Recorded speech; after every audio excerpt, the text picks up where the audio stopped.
These are the scripts that you want to use to get your leads to book into an appointment. When people pay, they pay attention. This is all really important to getting them to show up. This was one of our big innovations that increased our show up rate to like 90%. This is literally worth hundreds of thousands of dollars giving it away for free. 30% more leads and more appointments for free. It's like you just turn one lead into 5. Asking those questions is the thing that most niches skip. The system works. I'm the one that needs to level up. This is the hardest piece of the puzzle, and it will take some time, but if you solve this problem, you will make a lot of money. Day 4 of the 0 to 100K a month agency workshop. Today, we're going to go over how to make your clients money, how to turn leads into appointments, and from appointments into sales. That's what we're going to be talking about today. I know all of you guys are here, ready to go all in, ready to dominate, ready to win. So we're going to make it happen. Today, we're going to talk about how to generate appointments through calling them and through texting them. Now, few things to keep in mind. Calling is king. A lot of you guys want to set appointments for your clients via text because it's easier, because it's more comfortable. Guess what? In life, most things are more comfortable tend to get worse results. It's more comfortable for me to eat pizza and get fat than it is to get my ass to the fucking gym. Things that are easier tend to get less results. So the best way to turn your clients' leads into appointments and appointments into closes is to call them. Calling is king. Now, few things to keep in mind. With our clients, we called the leads within 5 minutes, and we had them call at least 10 times. So we had them call twice a day for 5 days straight. That was our protocol. Twice a day, 5 days straight. Twice a day, 5 days straight. 10 times. If they pick up, skip the texting. If they don't pick up, then that's when texting can come into play and help you get that conversation started. I'm going to give you guys 2 calling scripts that work very, very well, an advanced one and a more basic one. I'm going to also show you guys how you can take payment on the phone to increase the show up rate. So when you're calling the leads, these are the scripts that you want to use to get your leads to book into an appointment. There's an advanced one that goes a little bit deeper, and there's a simpler one that cuts right to the chase. They're both good. I highly recommend just mastering the advanced one. So let's jump right in. Let's say that John opts in for the ad for the new patient special, like Isaac showed you guys last week. Remember, he showed you guys all the different discount offers that you could run. We would essentially say, "Hi, John. This is Dr. Wise with Wise Regenerative Medicine. I saw you requested an appointment in our office for a free consultation for your knee pain. Do you have time for a few questions about the issue you're looking to fix?" So I'm literally calling them and cutting right to the chase. They're going to say, "Yeah."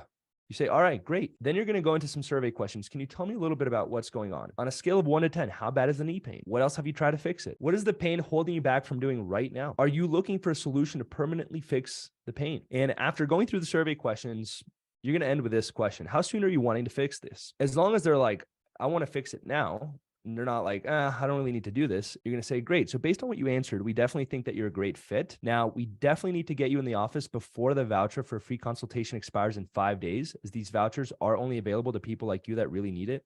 They're ready to commit now to fixing their pain. Does that sound fair?" Now you have urgency. This is all really important to getting them to show up. Most of you guys are just scheduling the appointment, but you're not actually emotionally connecting with them, figuring out why they want to do this, figuring out why it's important for them to do it now, creating urgency, letting them know, "Hey, you need to schedule within the next 5 days, and here's why." And then afterwards, let's say they say, "Sounds fair." They say, "Yes, awesome. We have an opening on this date and this time. Which one works best for you?" At that point, you get them scheduled. If you want to take payment for the appointment, this was one of our big innovations that pretty much increased our show up rate to like 90%. Like we had a crazy high show up rate for all of our clients' leads because we took payment before the appointment. Here's how we would do it. Great. So we have you scheduled for this date, this time. The last step is to put down a fully refundable $25 security deposit for the voucher to secure your spot. Once you come in for your appointment, we will fully refund you the $25. So it's 100% free as long as you make it to your appointment. This will ensure us of 2 things. Number 1, you're serious about using this voucher. And number 2, we don't want to lose out on this offer because the spot was taken by someone who ended up not showing. It's just not fair to us or others. Does that sound good? You're going to say yes, then you take the payment. So wonderful. We're all set for Wednesday at 3:30. And then before I go, would any of your friends or family like to take advantage of this offer also? So you're asking for referrals at the very end. If yes, get their names, try to get them scheduled in. If not, no worries at all. We'll see you on Wednesday at 3:30. So here's why this script works extremely well. Let me break it down. A lead opts in, they get a call. The first thing is I cut right to the chase. I'm like, "Hey, John, this is like they signed up." So I'm like, "Hey, this is Dr. Wise with Wise Regenerative Medicine. So I requested an appointment in our office for a free consultation for your knee pain. Do you have time for a few questions about the issue you're looking to fix?"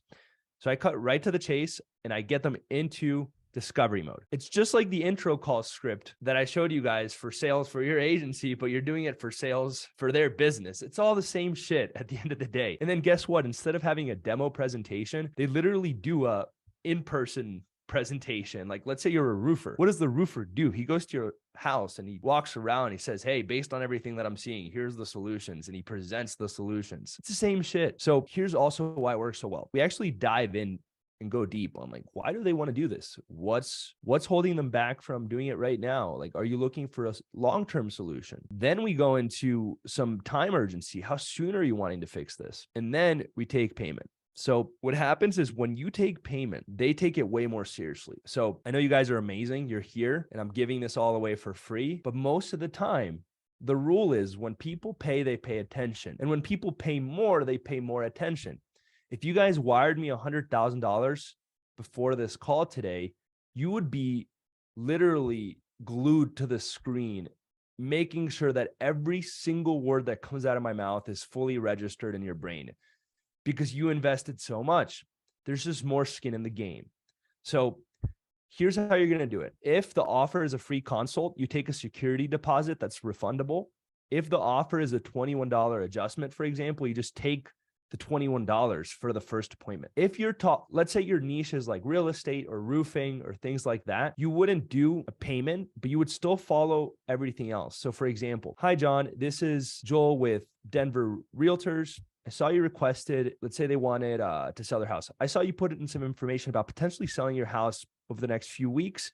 Do you have time for a few questions about potentially selling your home and what that process will look like?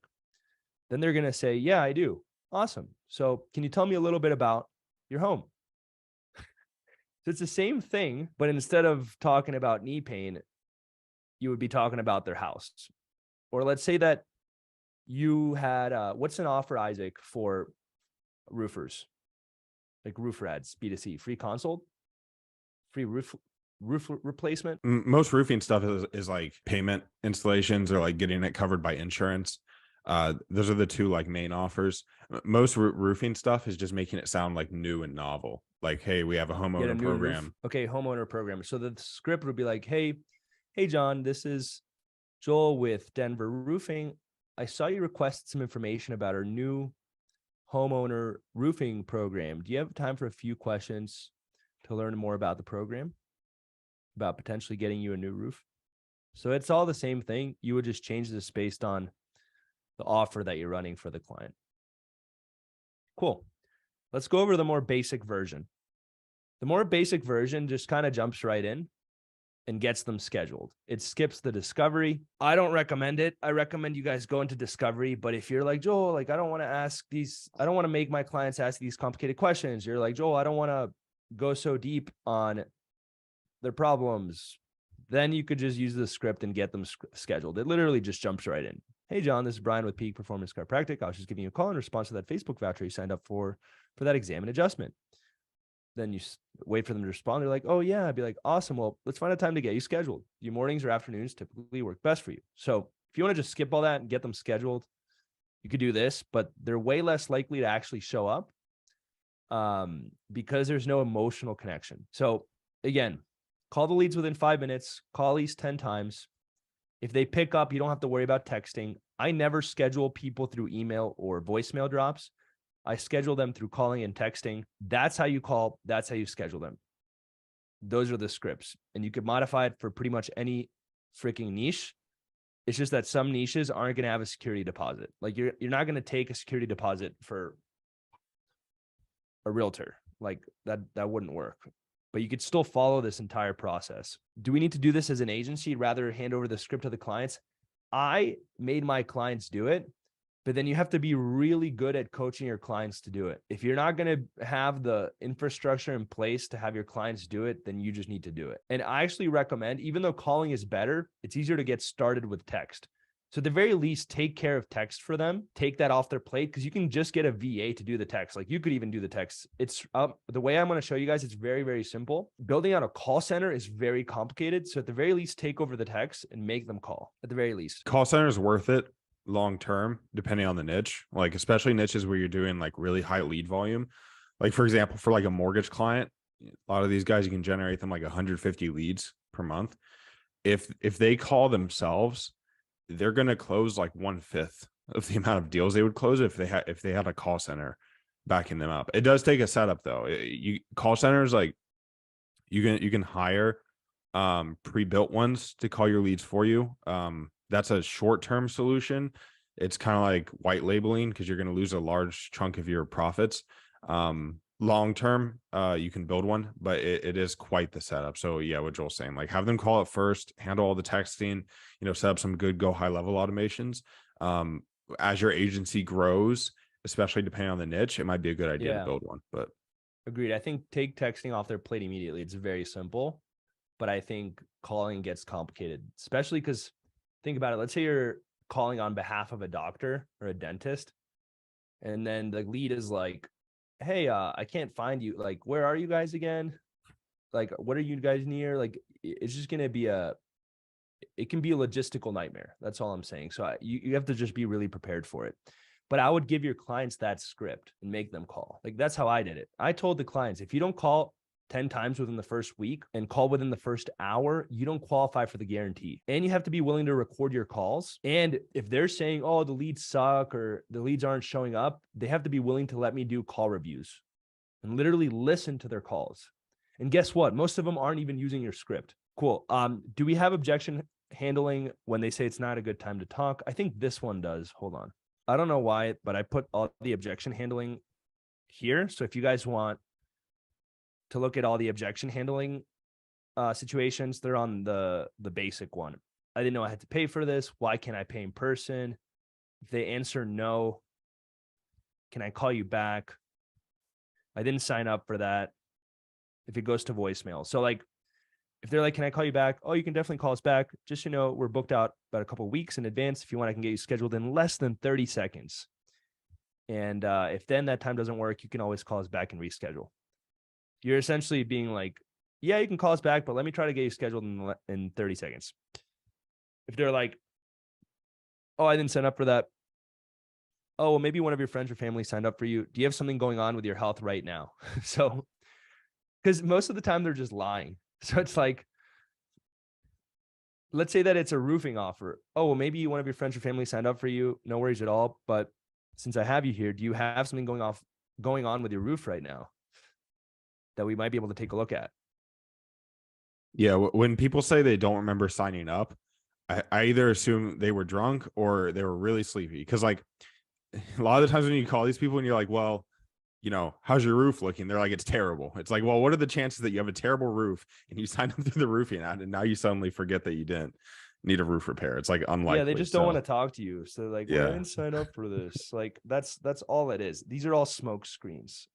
yeah. Or, well, can I call you back? Might be a logistical one. That might be a logistical objection, but this is a smoke screen. They're like, I didn't sign up for that. Yeah, you kind of did. You just don't want to talk to me right now. But I think that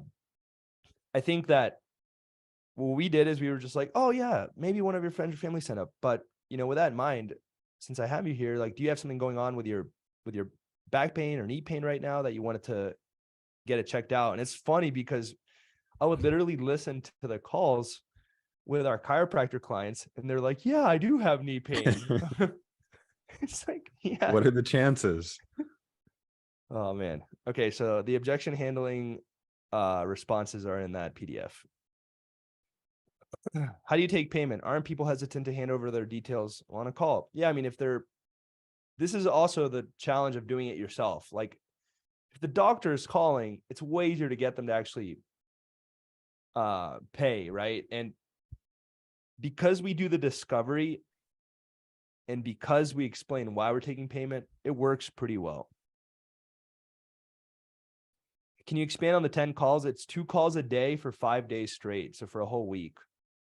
So like morning and afternoon, if it goes straight to voicemail, we double tap because it means that it's on do not disturb. They have to call at least 10 times within the first week, essentially. That's all I'm trying to say. 10 times within the first week and then call within the first hour, but ideally first 5 minutes. How do you take the refund? Okay, so on the money side, guys, I'm being dead serious. Sometimes we would just take their card number, but not run the card. It doesn't actually matter. It's all psychological. It's them being like, I paid for this, so I'm going to show up. Paid for this, I'm going to take this more seriously. So a lot of the times I told like the client like would get all up in their head about like, well, how are we going to take the payment? All this. I'm like, just run through the process. Don't take the payment. Just get their card details. They're going to think they took the card payment. And then when they come in, be like, yeah, we refunded it. It's not even on their freaking bank statement. Go look at your bank account. We never took it out. Let's go over texting. This is literally worth hundreds of thousands of dollars, giving it away for free. This is how we've booked thousands of appointments for our clients, thousands. What we did is we combined texting and calling. So we always try to call no matter what, call immediately. But if they don't pick up, we use texting as a way to get them to engage. If they don't pick up when we call them, texting allows us to get the conversation started. That's the goal. Here's text one. It's the same shit. Hi, first name. This is Dr. Wise with Wise Regenerative Medicine. I saw you request an appointment in our office for free consultation for your knee pain on TikTok. Do you have time for a few questions about the issue you're looking to fix? It's the same thing, but now instead of doing it over the phone, we do it over text. If this isn't getting responses for you and like no one's replying back to this text, change the first text to this one. Hi, this is Joel. Then once they respond, say, awesome, this is Dr. Wise with Wise Regenerative Medicine. I saw you just request an appointment in our office for a free consultation for your knee pain on TikTok. Do you have time for a few questions about the issue you're looking to fix? So we're literally following the same process that we would over the phone, but we're doing it over text. If your response rate to this first question is low, change it to this one, and then dive into the first original question. Then text two, are you still interested in healing your knee pain? So I like to text about once a day. So this would be first day. You could do text two same day later in the afternoon and then space it out. But normally it's like day 2, day 3, day 4, day 5. So I have a very simple 5-day sequence. Are you still interested in healing your knee pain? Hey, first name, this is Dr. Wise. Are these texts coming through? I'm just getting them to respond. Text 5, I'm worried about you. Haven't heard back. Is everything okay? Just want to make sure that you don't miss out on getting relief with your knee pain. We would love to help. A simple yes or no will do. And as you can see, none of these are restating the offer, right? None of these are restating the offer. They're all just trying to get them to respond about the knee pain they're looking to fix. If I don't get a response to these first 5 texts over these first 5 days, when we're also calling aggressively, so again, we're calling 2 times over the first 5 days, they're getting 1 text a day. If after that they're not responding, I put them into a long-term easy yes sequence that restates the offer. Okay. I pulled up a really old one that I had just so you guys could see, like literally see it from our own campaigns from 2020. Same process works, but now we're actually going to restate the offer. So at this point, I assume they forgot about what they even signed up for. So I'm going to restate the offer and I'm going to keep putting them on a long-term texting sequence. Hey, Joel, you could say Dr. Wise again, or Ashley if you want to have an assistant from Spinal Care. Just wanted to let you know we'll soon be offering a fresh set of $21 new patient special vouchers. So I'm restating the offer. Now I'm like saying, hey, you forgot about this. I'm going to just keep reminding you about the offer. Should I save one for you? Just checking in. Are you still interested in coming in for your first appointment? Hey, Joel, unfortunately, we need to reserve these vouchers for patients who are really interested in coming in to receive care. If that's you, please let me know. Hey, Joel, just wanted to let you know you've got a couple days left to schedule an appointment to claim your $21 new patient special voucher. Are you still interested in coming in to see what we could do for you? So essentially, I put them into a long-term easy yes question sequence that restates the offer. And you could do that like, you could send out a text like every few days forever, or you could do it like once a week. It's up to you. But at that point, like if I didn't get them with this first phase and with calling them, this definitely works, but you're going to start to get diminishing returns. Okay. After they respond, you're going to follow a very similar process to the phone call. After they respond, you're going to qualify into 2 to 4 questions to get them emotionally to buy in. So let's say they say, yeah, I do have a few minutes to answer some questions about my knee pain. Awesome. Can you tell me a little bit about what's going on? On a scale of 1 to 10, how bad is the pain? Have you tried anything to fix it? You're not going to go as deep, by the way, but you still want to get them to engage with you. Like you guys want to get them to engage with you so that they're not going to just book an appointment and ghost. You want to actually have a bit of a conversation with them, even if it's over text. You're not going to go as deeper, and you're going to keep it a little bit shorter, like 2 to 4 questions to get them to emotionally buy into the conversation. You're not going to do all of them. These are just examples. You're going to ask them, let's say 2 to 3 questions. Then you're going to schedule them. And ideally you get them scheduled for a phone call. I would not try to schedule them over text. Ideally, you say, great. So based on everything you've shared, we definitely think you'd be a great fit. I'd love to give you a quick call to get you scheduled. Do you have a few minutes now? And what we did is we would actually schedule the calls with our clients. And we would put it on their calendars for their front desk staff to call them. So for example, if the front desk staff called and couldn't get a hold of them, we would text, we would get them engaged a little bit, ask them a few questions to go deeper, and then we would say, awesome, it seems like we can help you. Let's get you scheduled for a phone call with our front desk staff. And then the front desk staff would go deeper on the script, reconfirm everything, and then take the payment. That's why we had a great show-up rate for our clients. If you want to just get them scheduled right away and skip the phone, you could also do that. Like if you're just starting out and you're like, I guaranteed appointments and I have to get them scheduled and I don't want to have to go through the whole process of calling them. You could just get them scheduled over text. You would just say, great. So based on everything you've shared, we definitely think that you're a great fit. We have an opening on this date and time or this date and time. Which one works best for you? Then you schedule them and that's it. And then you ask for referrals at the end. Before I go, would any of your friends or family like to take advantage of this offer also? And then a few notes. It's going to be pretty much impossible to do the pay ahead method over text. And it's going to be really hard for you to connect emotionally. So show-up rates will be lower. If you schedule them over text, show-up rates will be lower.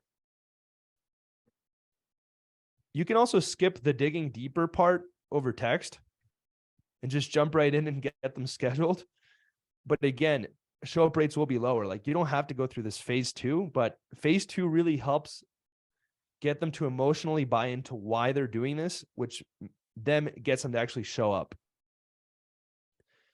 And then again, the goal of the text should be to supplement calling and make it easier to get yeses and get them engaged in the conversation, not replace it. If I were you guys, what I would do is I would do the texting for the client. And then once they're like, yeah, I'm ready to do this, I would then transfer the lead to the front desk staff to give them a call and then go through the script in a more condensed version. Like, hey, let's confirm everything that we were going over through the text. It seems like you said that you've tried this before or you've tried chiropractic before. Tell me a little bit more about that. So you would just get your clients to call them and just kind of go through all the information, be like, awesome. So it looks like we already,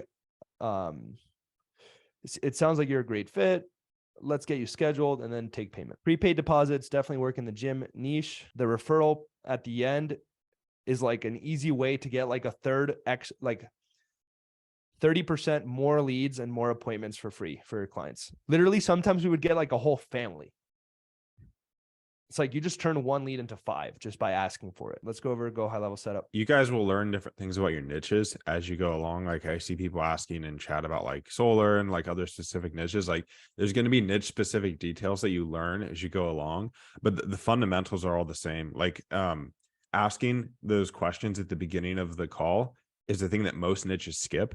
Like they'll go straight into like, hey, schedule now, or like book now, or pay now. And that's where most people mess up with people without sales experience.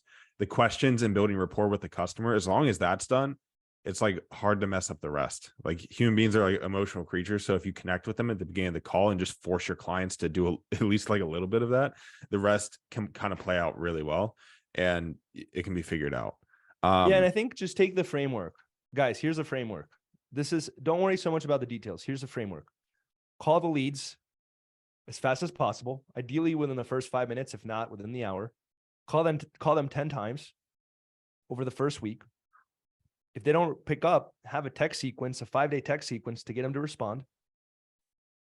If they don't respond to that sequence, create a longer term sequence where you restate the offer and make it easier for them to say yes over text. Once they respond, dig deeper. That's phase 2. And then transition to the close, which would be either giving them a call or getting them scheduled or taking the payment. That's the framework. Yeah. Like take that and then just modify it a little bit for your niche and you'll be fine. Cool. So I'm going to go into high level and how you can automate a good portion of what we just showed. Here's one of my fundamental recommendations for high level.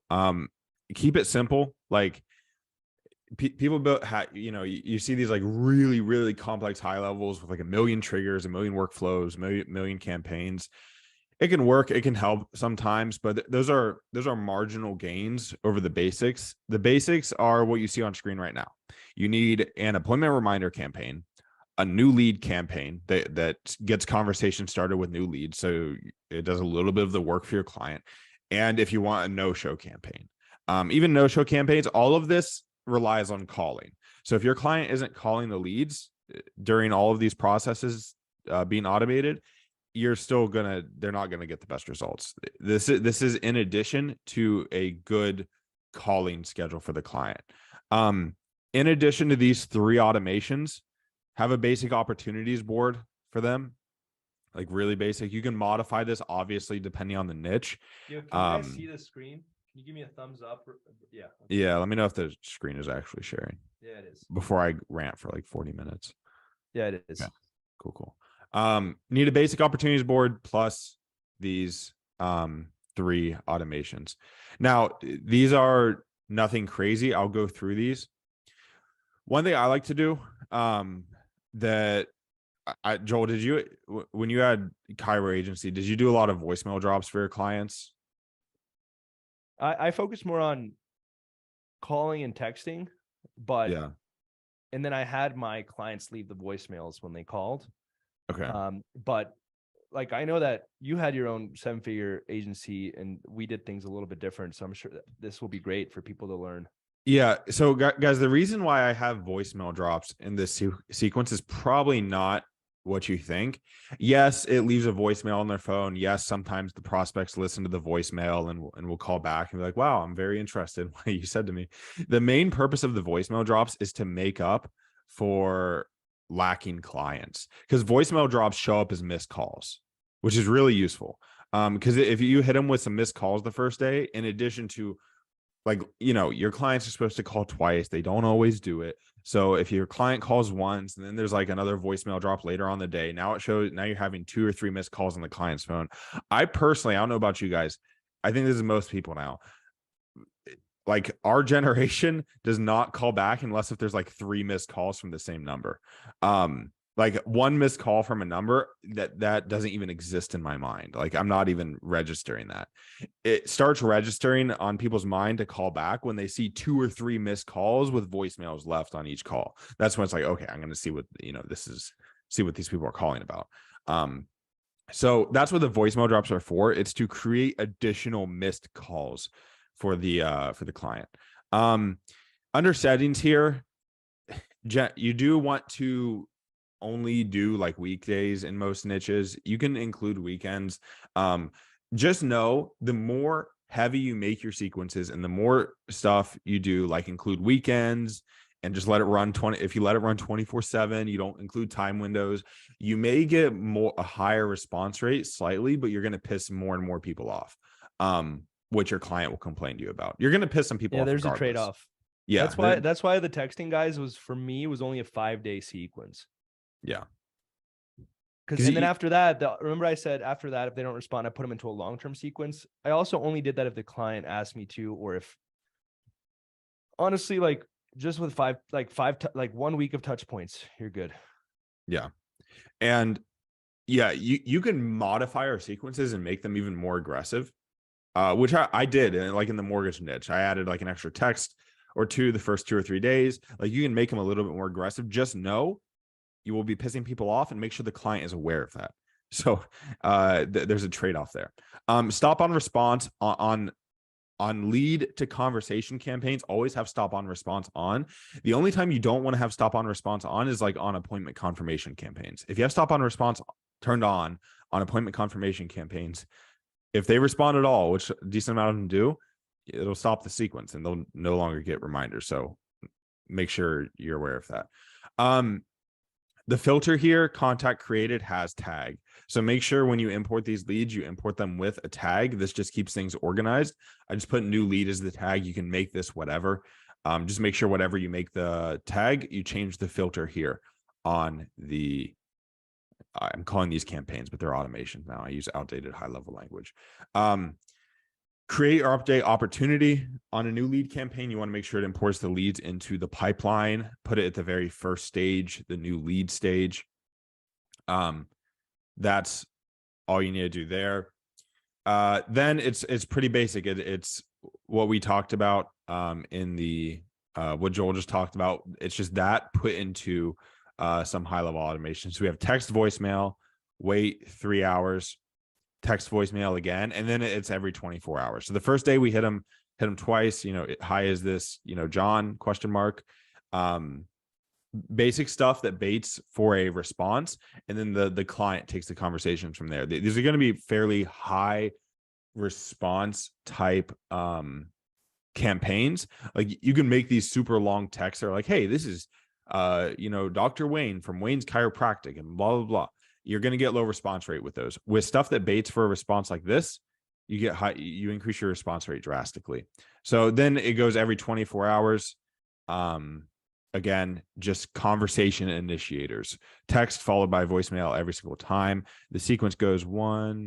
Let me see how many days this follows. 2, 3. And you guys can take the scripts 4. that I gave you and just implement them into the sequence. And you can also tweak it a little bit too. Yeah. So this is a 4-day sequence. You guys can add additional days just by adding a wait node. So wait node, 24 hours. Here, 1 second. Zoom is blocking my part on my screen. Can we actually just build out a workflow from scratch, Isaac? Like just the first text, the first. Well, what I'm doing right here, you can this is how you build it out from start. I'll build one. So I'll build one from start to show you guys how to set up the filters and stuff though. So then we'll add a text, blah, blah. Then we'll add a voicemail. Then you have to upload the voicemail file to actually. What does the voicemail say? Really basic. Like, hey, this is Dr. John. I just got your request for your discounted back adjustment. Please give me a call back. I want to make sure we reserve your spot. We only have a couple of vouchers left. Just really basic stuff with a little bit of added scarcity. It's pretty simple, guys. Most of you overcomplicate this shit. Generate leads for your clients. Get them to respond. Once they respond, dig deeper. Once you're digging deeper and emotionally connecting as to why they want to do this and why they want to do it now, get them scheduled. Yeah. And I thought like, oh, I'm working with doctors, there's some magical process that happens. Or, oh, I'm working with roofers, there's some magical process. It's all the same shit. Yeah. And guess what? It's the same thing for your clients to get agency clients. Someone opts into your ads. Literally, the text is, are you still interested in getting new patients? Like, it's the same thing. Then you get them to respond. Then you follow the script. It's the same thing. Yeah. So this is the other sequence, appointment reminder campaign. So you do have to set up a filter on here for wherever the appointment is scheduled on the calendar.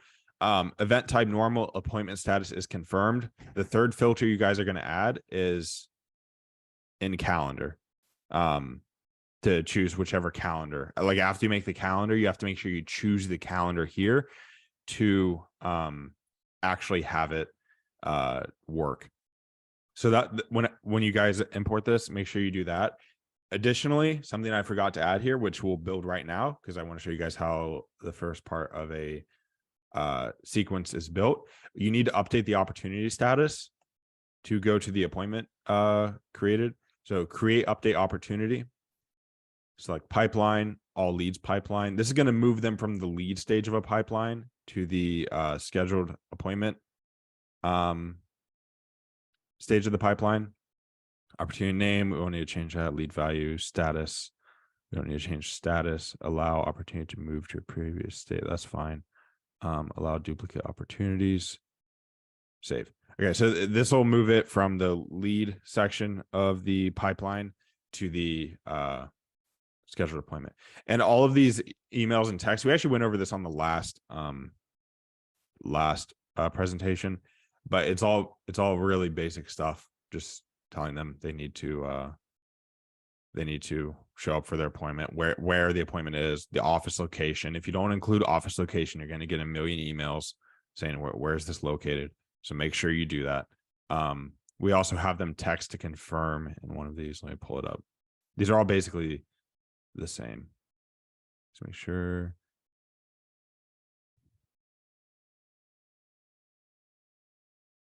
I don't even know where it is, but this is a pretty basic sequence, appointment reminder.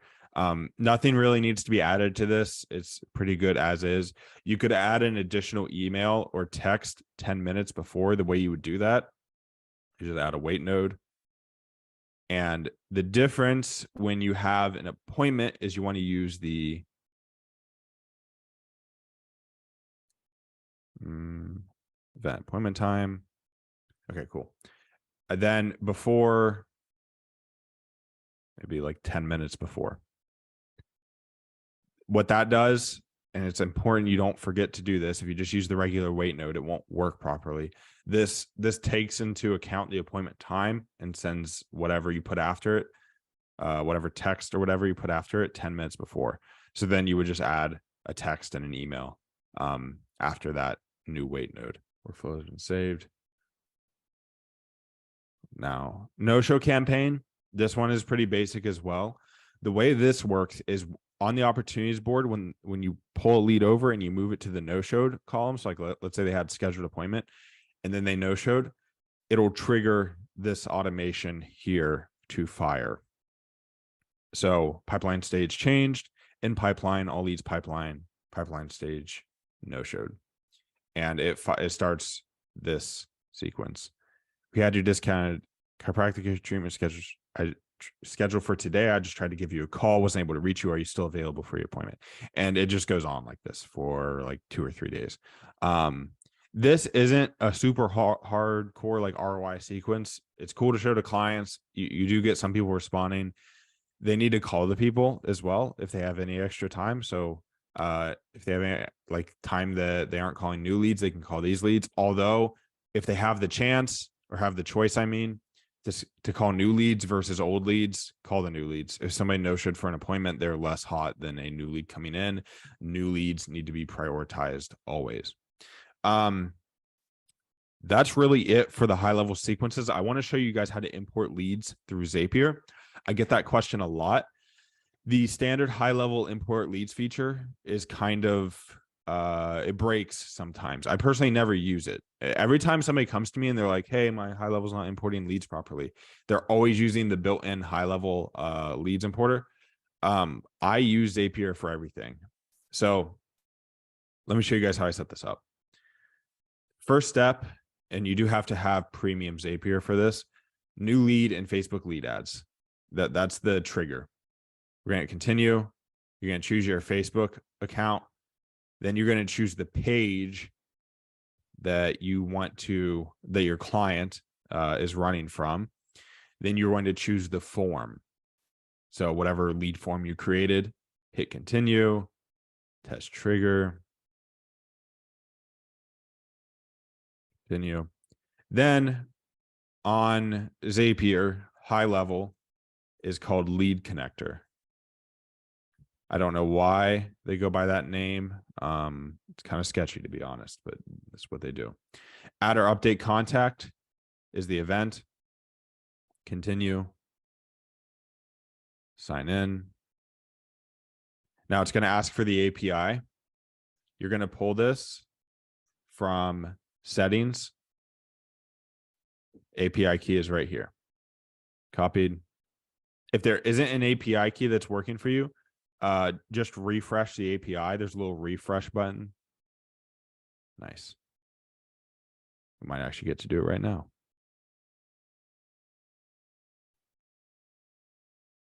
You need to reset it.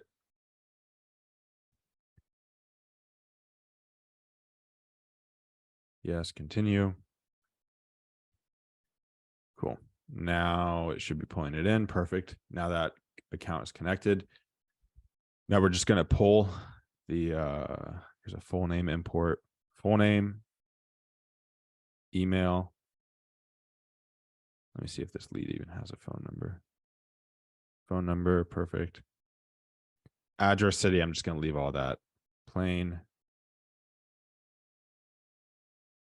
Tags, new lead. Make sure you use whatever tag you use on the, where is it? Oh, we're already here. Whatever tag you use needs to import it as a new lead. So there needs to be alignment between what you put on here and what you put here. And that is all we really have to do here. Oh, wait, where's required fields?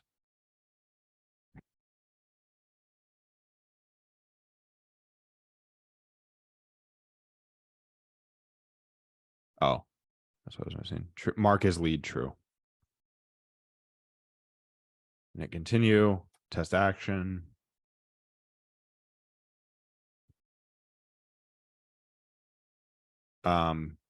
This will work. I don't care about this right now. I'm not even going to try to fix that. Don't bother reaching out to high level support. Just freaking refresh the API. It happens sometimes, but if you refresh the API, connect it, it'll work. Publish it, publish and turn on. And that's all you have to do to connect a Facebook lead ad to high level. If you use a landing page, if you use a survey, it's gonna be a little bit different. All that's going to change is this first step, the trigger.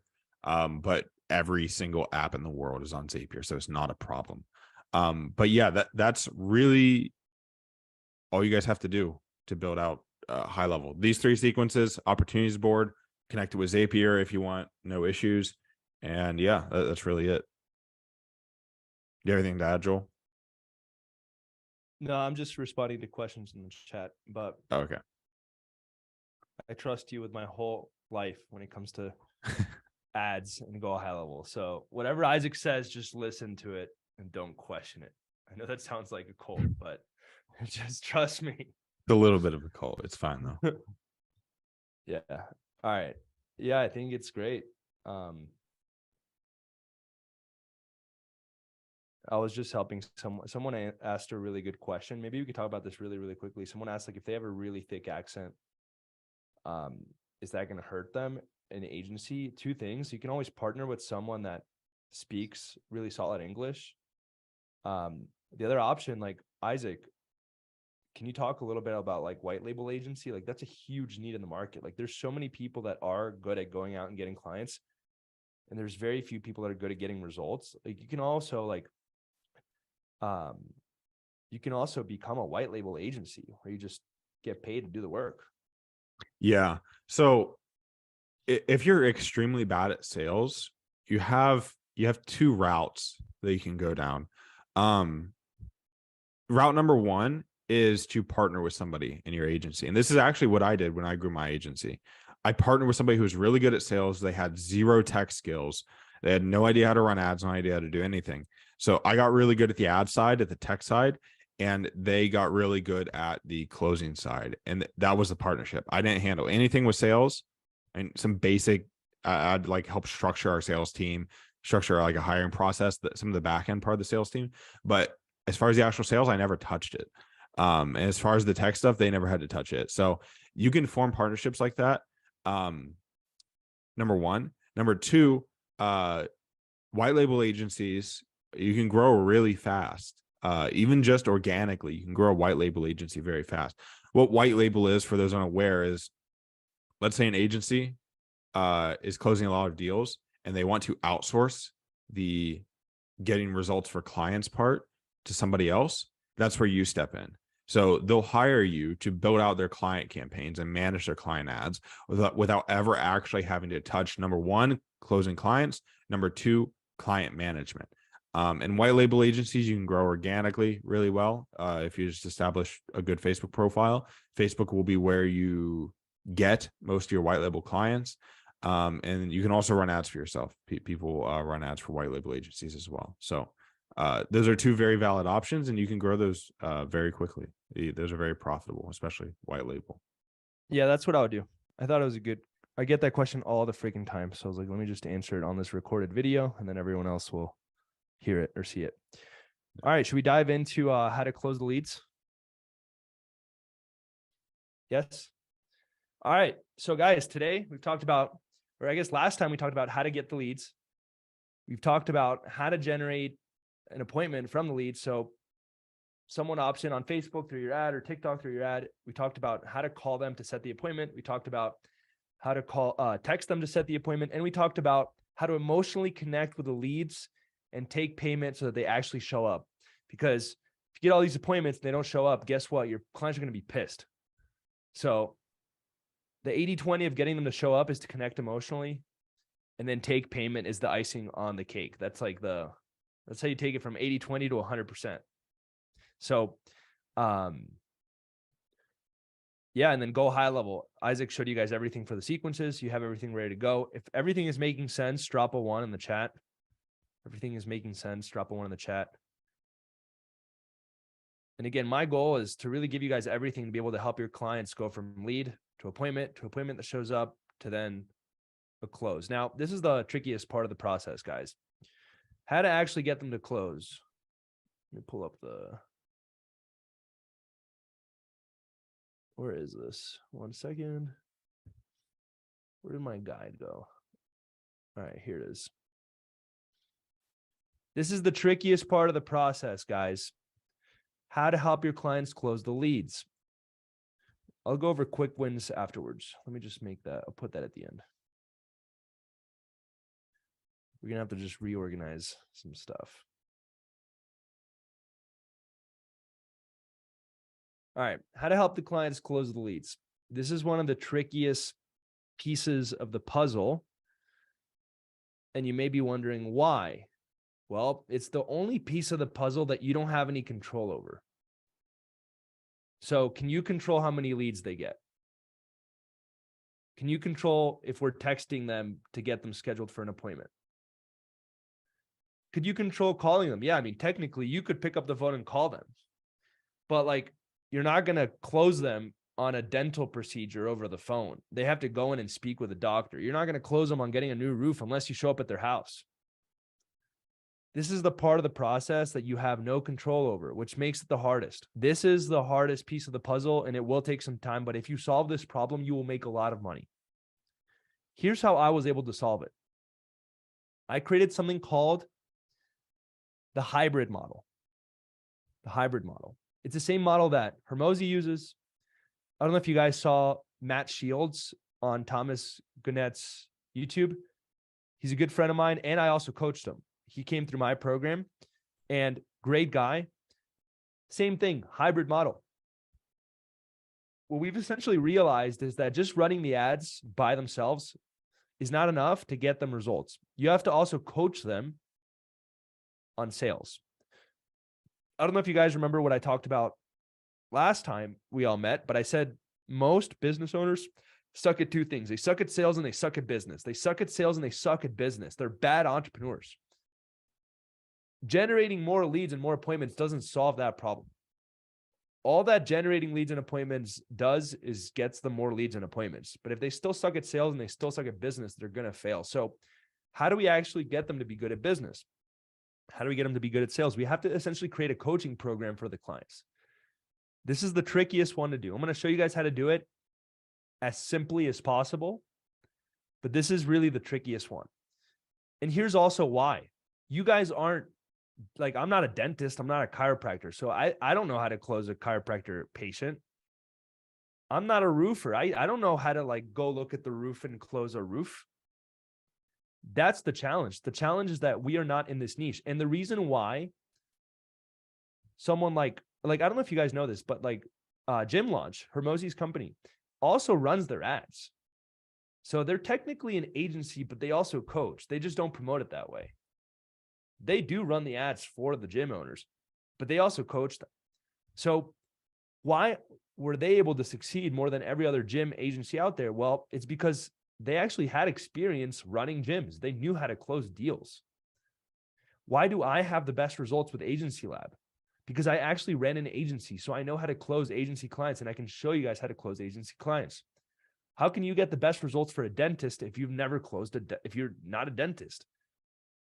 That's the challenge. And here's how we are going to solve that problem. You guys need to essentially build out what I like to call the 3 C's: a course, a coaching program, and a community. Now, the easiest way to get started, it's these 2 things. This is the easiest way to get started.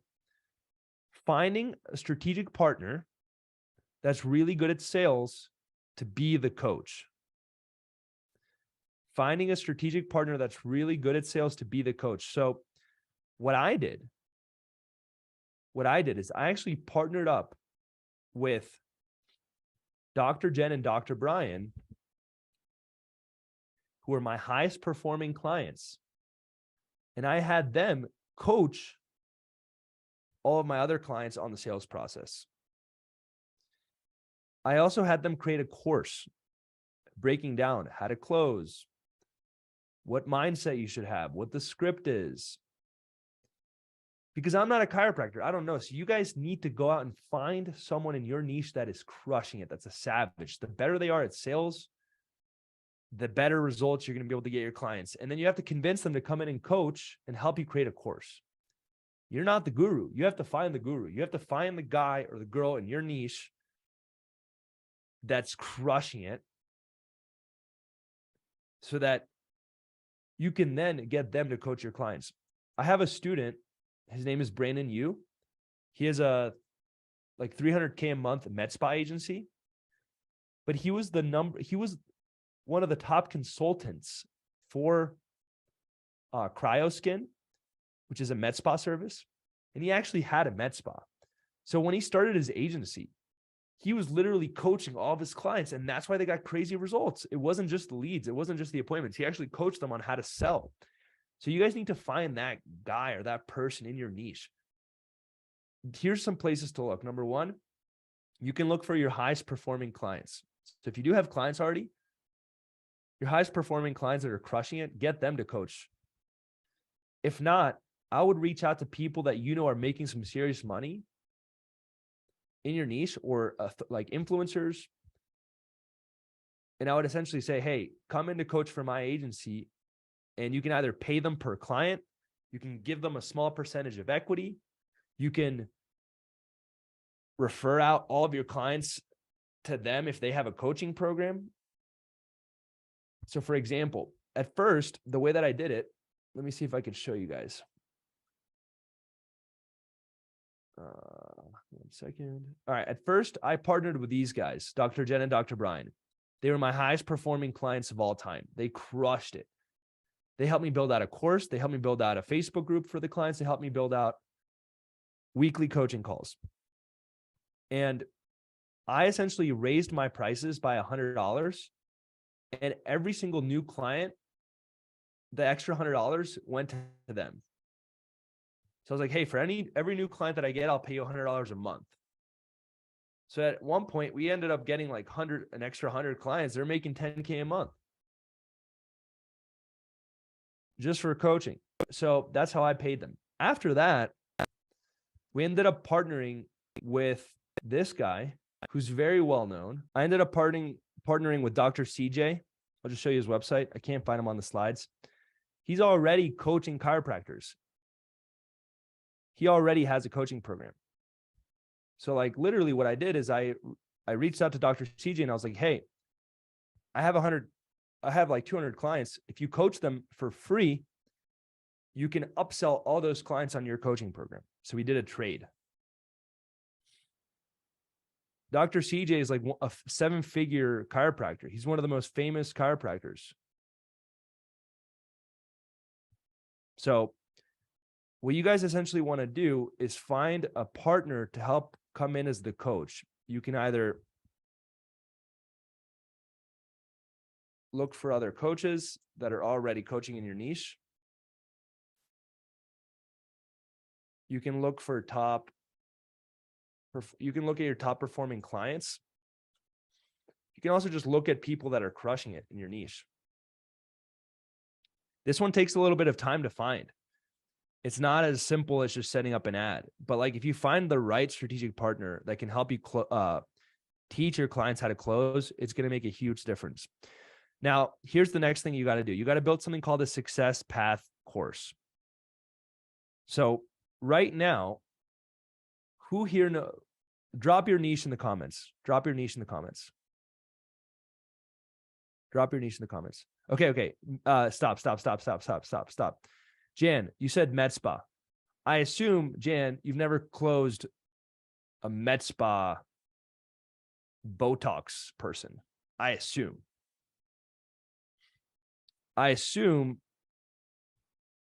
Sophia hasn't closed a solar deal. I assume Jonas doesn't have an auto detailing. So you don't know what the success path looks like.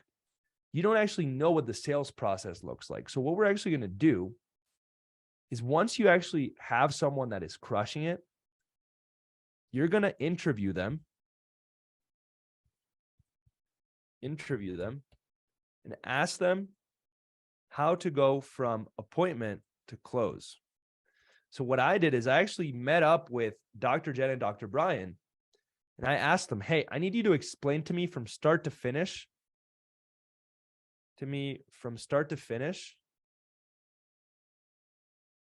how do you close a client once they come in for their appointment?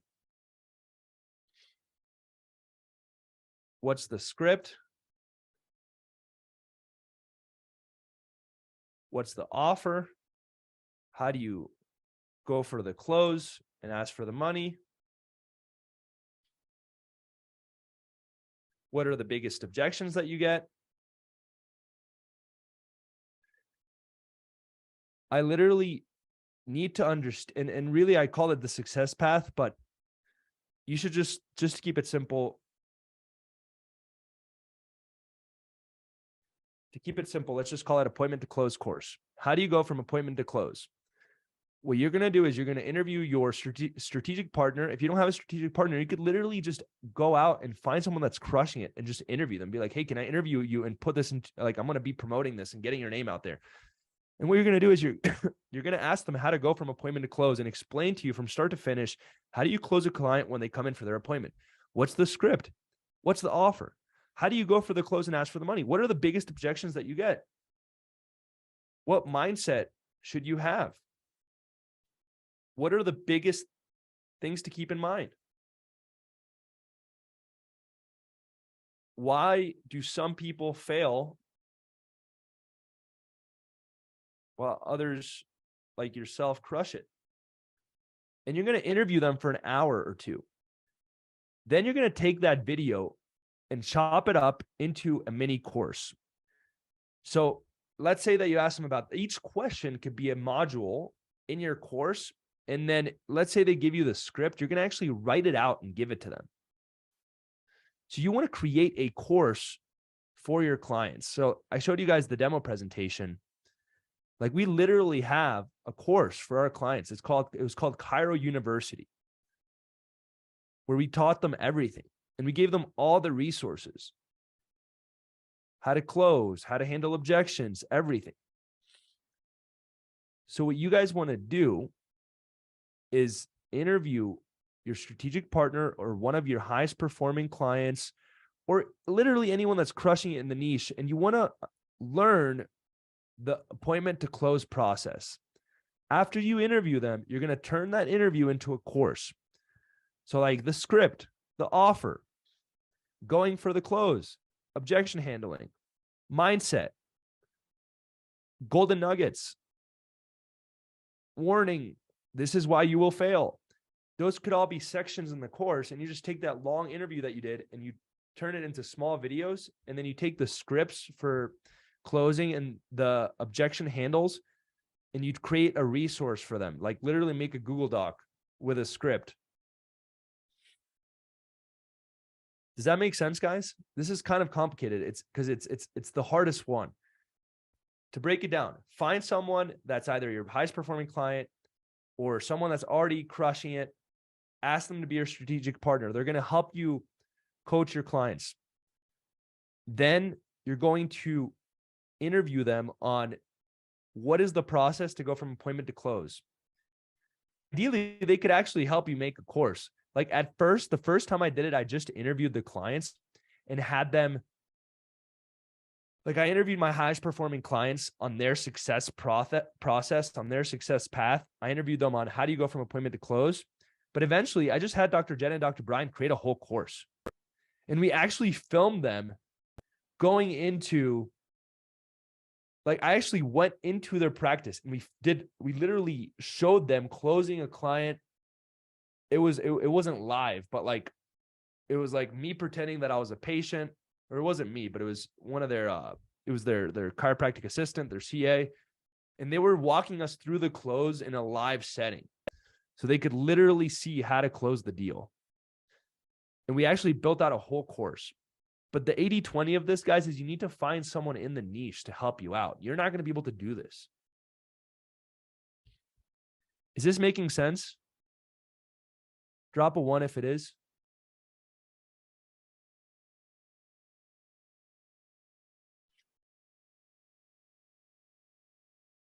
I definitely don't think that you should do the hybrid model where you coach until two things. You have clients, because most of you guys are like worried about this shit before you even have a client.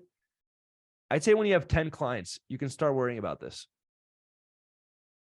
If you have 10 clients and you've got everything else dialed in, the texting, the calling, everything to get them the appointment to show up, then we could worry about this.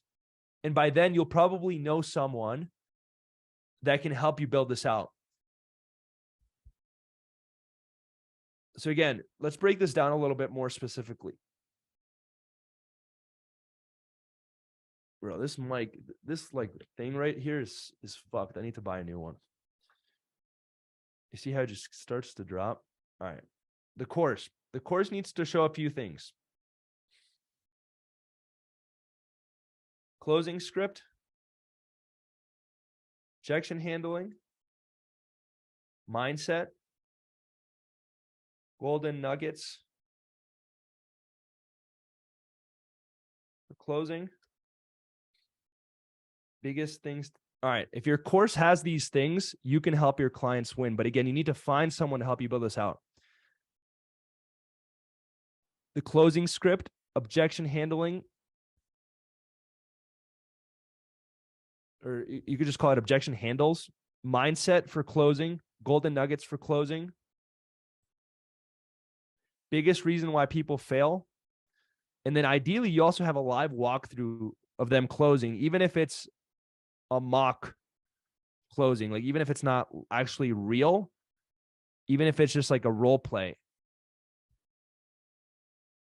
a live role play where they could see them closing someone. You're going to have to create this course. And then what you want to do, guys, is you want to make it mandatory for your clients to watch this course before you turn on the ads. So you want to make it mandatory for your clients to watch this course before you turn on the ads. And if you have a guarantee, what I told my clients is, hey, if you don't watch the course, because I told them it's mandatory. I said you have to do it within the first week, but a lot of them still didn't. I would turn on the ads, but I would say, hey, look, you don't qualify for the guarantee. You want to qualify for the guarantee, you need to finish the course.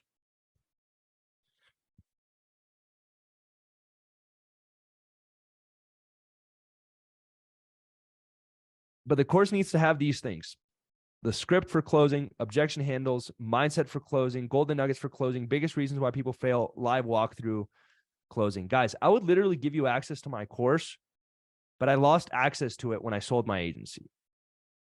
That's why I'm not showing it to you. I don't have access anymore. So I would show you guys the course and just give it away for free, but I lost access to it. It's in a different account. So it is what it is. Cool. Coaching. What does coaching look like? Pretty simple. We did 2 calls a week.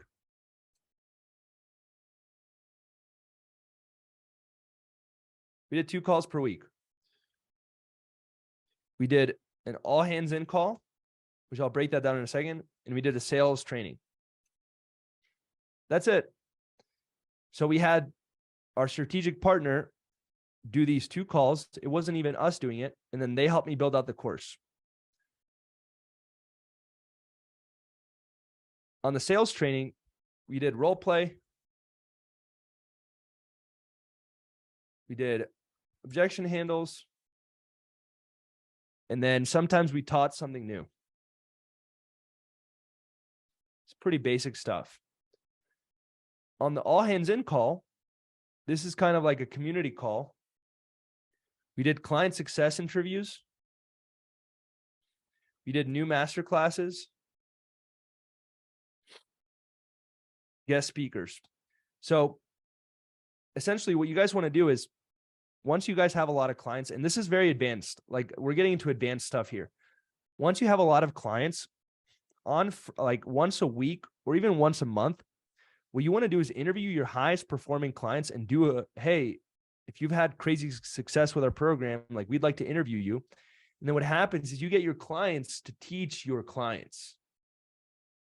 Your clients, your best, highest performing clients now are coaching your other clients.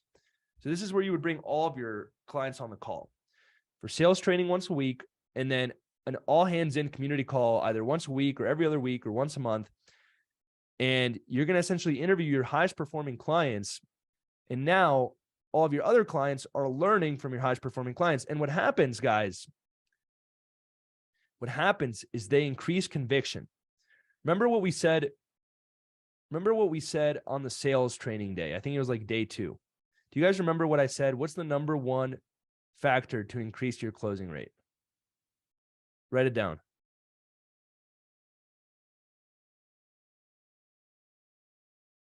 Write it down. What is the number one factor to increase closing rate?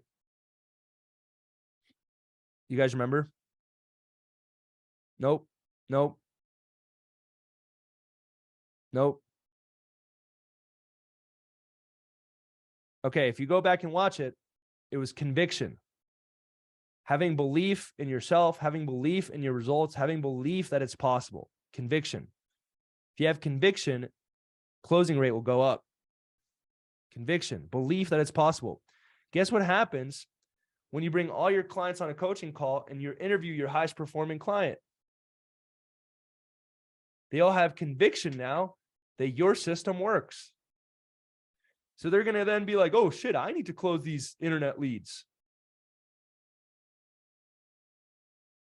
Coaching your clients creates belief that it's possible. And once they are believing, like anyone that comes into my program, they are literally bombarded with all the results that I'm getting. And then it suffocates their excuses. They can't blame me. I make it so that they literally have to take ownership and be like, wow, I need to just get better. It's on me. The system works. The process works. I'm the one that needs to level up. You want to have that same effect on your clients. The only way to do that is by creating belief that it's possible to get such crazy results. How are we going to do that? Well, we interview your highest performing clients in front of everyone else. So that's the all hands in call. You guys can also teach something new. You guys can also bring guest speakers. If you guys bring in a chiropractor, for example, that closed, 3,000 patients in a year, and he does a whole masterclass on here's how I close 3,000 patients in a year. Guess what? Everyone else is going to have more conviction, more excitement. Right now, technically, I'm doing a guest workshop for you guys. Imagine if you did things like that for your clients to help them.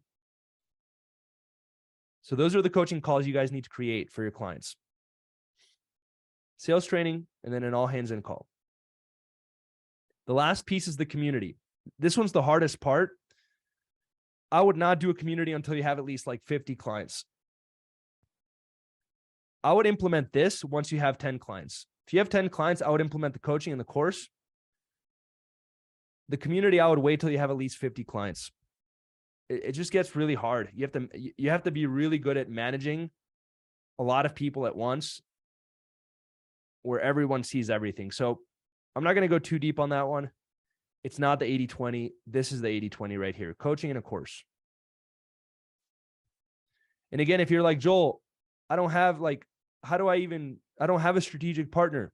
You can literally just interview someone and ask them these questions and then take that and cut it up into a course. If you're like, Joel, I don't have a chiropractor that's willing to help me make this course, or I don't have a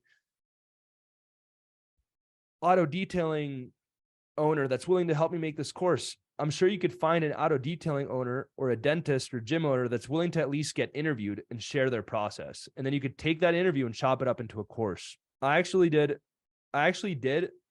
a 3-part series on how to help your clients close. I did a 3-part series on how to help your clients close. It's on YouTube. I think if you go on my YouTube and just search up lead quality. Look, I did a 3-part series, like 3 hours on how to do this, how to build out the course, how to build out the community. I actually spent a lot more time going deeper on these things. So if you want to go deeper on how to actually do the course, do the coaching, go watch those videos. Cool. That's how you build out the course. That's how you build out the coaching. You need to find someone that is crushing it, get them to build out the course, get them to come in and coach your clients on sales once or twice a week, and then do an all hands in community call where you can motivate your clients and increase conviction, increase belief that it's possible, which then increases their sales percentages. If they have more belief that it's possible, if they believe that they could do it, if they have conviction, their sales closing rate will go up. Okay, drop a 1 if this is making sense.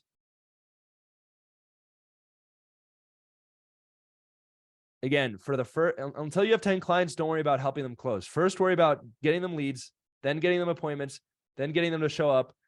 Once you have 10 clients, worry about helping them close. Once you have 50 clients, build out the community. I know this isn't as like exciting as like, here's the ad, here's the script. This is more like basic foundational information, you know, like the only way to get them good at closing though is going to be through the coaching agency hybrid model. I don't know how you're going to help them get better at closing without coaching them. We've got about 45 minutes, so I'm going to keep going. Let's see. We went over this, went over this, went over this. Cool. If their ego is too big and they say we are the best at closing, I mean, if they're actually really good, be like, oh, awesome. Would it be cool if I interview you? And someone asked, Sophia asked, if their ego is too big and they say we're the best at closing, be like, if they really are, I would try to get them to help you build out the course. If they're not,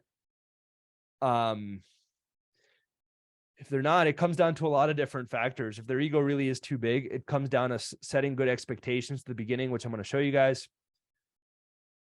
It comes down to helping them change their mindset on things. But it's tough. Clients with big egos, it's tough. Like if they're not open-minded to changing, there's not much you could do.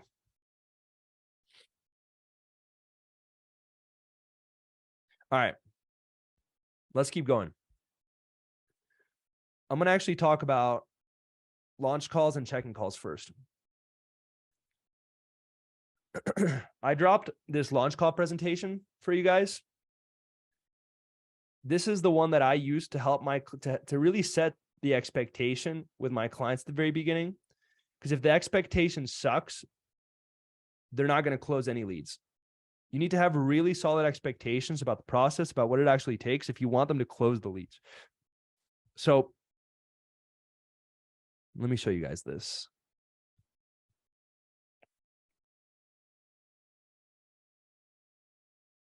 Okay. This is the launch call presentation that I run every new client through. So part of getting clients really good results, guys, is getting them leads, getting them appointments, helping them close the leads, right? But there's a huge piece of it that makes a massive difference, and it's setting really good expectations. If the client expects to close 80%, but in reality, the closing rate on average is 20%, and they don't know that, and you don't tell them, as soon as they're not closing at 80%, they're going to quit. But if you set the expectation about what it's actually going to take, they're going to be much more prepared to actually go out and close the leads. You guys have to educate and train your clients. That is the 80-20. And it starts off with this. It starts off with this launch call. And this one I call the training wheels version. I literally call it the training wheels version because you can literally read the words on it, word for word. I also gave you guys the condensed version, which is like a little bit shorter. But the training wheels version literally says everything step by step. So let me actually show you guys how much we set expectations. Let me keep going. Let me find something good to talk about.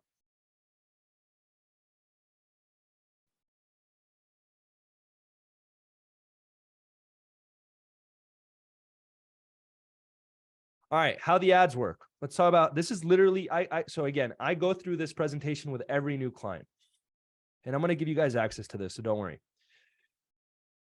I tell them, here's how the ads work. And this is, again, before they go live. We evaluate the success of the ads on a 2-week cycle, and we think about it like investing in the stock market. But as you can see, over time, it goes up. That being said, there are ups and downs. Look, huge down, huge down. Even if you really go in and take a look at shorter time periods, it goes up and down. So if you get a ton of leads or appointments 1 week and then 0 the next, or if it dies out for 2 to 3 days, most of you guys are feeling like this. You're freaking out. And I'm chilling. I'm straight up chilling. It's not a big deal. There's nothing to worry about. It's all part of the process. We've had clients go from 0 appointments in a whole week to 19 appointments in 48 hours. And here's what's going to happen. Your stomach's going to drop, and emotionally, it's going to feel like a roller coaster. But you have to remember the stock market analogy and remind yourself that TikTok ads or Facebook ads work in trends. It's not just straight line up. Hang tight, be patient, and give us at least 1 week for the appointments to kick in before you freak out. And remember, we look at the ads every 48 business hours. We're always on it. So let us worry about it. That's what you're paying me for. You're paying me to worry about it, so you don't have to worry about it.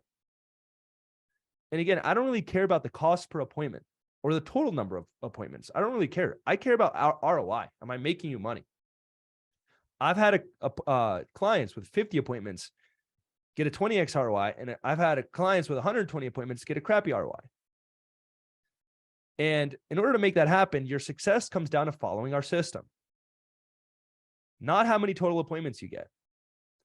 Even if you went from getting 4 appointments per day 1 week and then 2 per day the next week, it does not matter at all.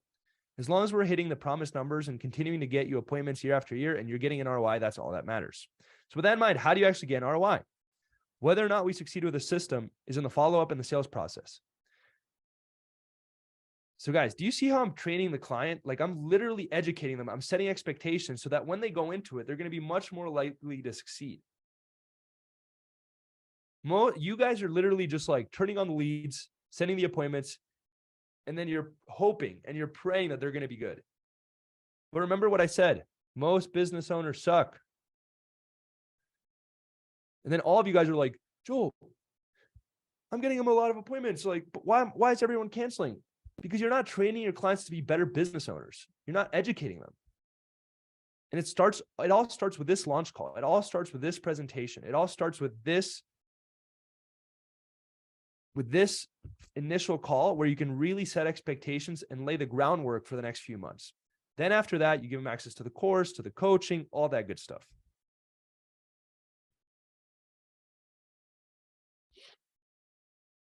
Let me give you guys another example. You know how all clients complain about lead quality?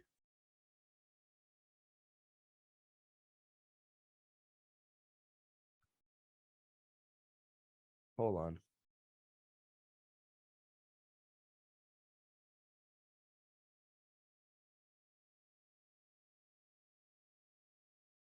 Okay, everyone complains about lead quality. So look, I tell them, you must remember that the leads are not low quality. They are human beings, and you have an amazing opportunity to change their lives. They're just in a different state of the buying process. These are people that actively put in their name, email, phone number, and sometimes even filled out a full application over the internet. When is the last time you did that? Probably not often. And the reason why I share this is because these people want to come in and experience the power of chiropractic care, and we have an opportunity to change their life. They just haven't been pre-qualified and pre-framed for your services like leads from a trusted referral. So whereas a referral may be a 10 out of 10 ready to go, these leads that I'm sending you are a 5 out of 10 and need warming up. We got to close them. They haven't heard amazing things about you. They haven't read your reviews.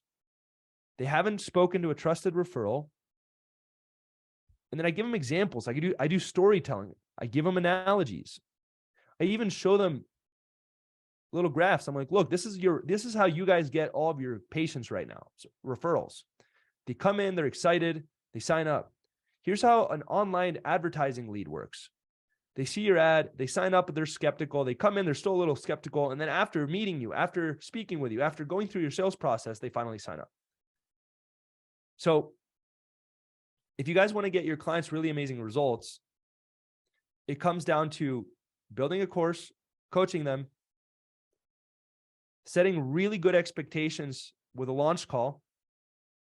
And then after that, I'm going to give you guys this as well. After that, I would call your clients at the very beginning at least once a week. Call your clients at least once a week. I'm giving you guys my check-in call scripts. Literally word for word. This is how you check in with your clients. Hey, John. Hey, John, it's Joel with Atlas Digital. How's your day going? Anything like these are your clients. Like, how's everything going? Oh, awesome. Do you have anything exciting this weekend? You have kids, right? Like, I try to get to know my clients. I try to figure out what they actually give a fuck about outside of marketing. Like, why are they wanting to actually make money? Then I say, hey, the reason I wanted to get on this call is just to check in and see how things are going. I'd love to see if there's anything we can do to help or support you so you can keep having the absolute best experience with us. So that being said, I'd love to hear both the good and the bad. With that in mind, how's everything going? Like, I would call your clients at least once a week. Literally, I'm not going to go through this whole thing. It teaches you how to respond if things are good. It teaches you how to respond if things are going okay. It teaches you how to respond if things are not going well, but they're wrong about it. So like someone earlier asked me about how do I change someone's mindset if they have a big ego? Well, let's say they have a really big ego and they're telling me they're the best and I suck and all this shit. I say, well, I really appreciate you sharing that. It means a lot. Totally makes sense. And I completely understand your, frustration. What I'm hearing is that you feel like these leads are low quality and you guys are really good at sales. You feel like before when you guys were doing referrals, it was easy to close the leads. And now it's becoming really hard, but you guys are really good at sales. You're kind of feeling stuck. Does that sound about right? Is there anything else that I'm missing? Okay, perfect. Well, again, I totally understand your concern and we can definitely work together to find a solution for you and make things better. With that in mind, here's what I'm going to do for you. First, we have a sales course that really breaks down how to take these specific leads and turn them into paying clients. So the first thing is I'm going to send you guys that course. I need you guys to watch it. I know that you guys are really good at sales, but it would really, really, really help you guys to just go through the course. I'm sure there's going to be at least 1 or 2 golden nuggets that you will get from it, and that will help you guys out a ton. Number 2, I'm going to connect you guys with our highest performing client, who's our head coach for the program. And I'm going to have him actually review one of your calls and your process and just do an audit and see if there's anything that you guys might be able to mastermind on and that he might be able to support you guys with. So does that sound like a good plan? Okay, awesome. And by the way, here's where I would sprinkle in the expectations. By the way, just as a friendly reminder, remember how I mentioned on the launch call when we first met, these leads are going to be a little bit different from the referrals. Like I know you guys have been extremely heavy on referrals.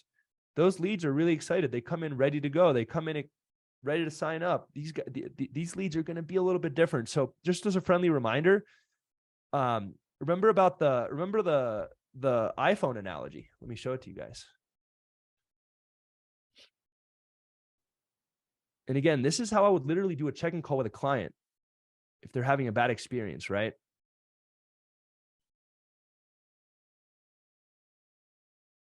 Let me show you guys the iPhone analogy.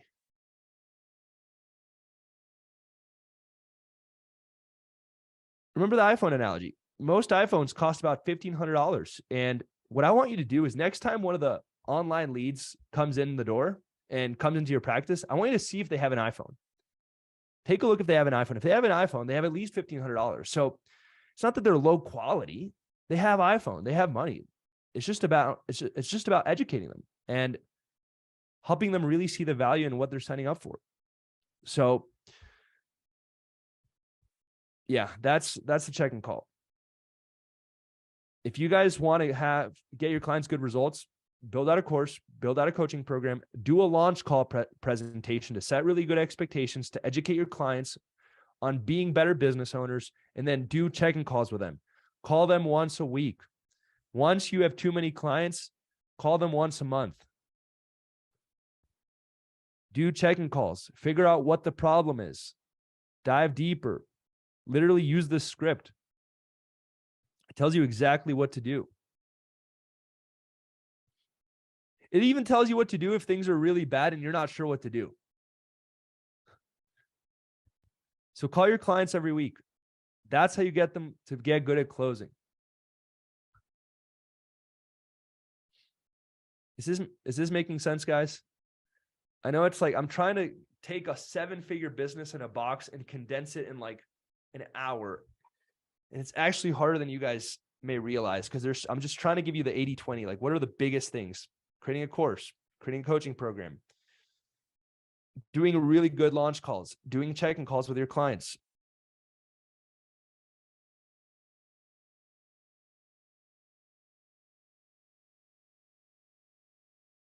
Cool.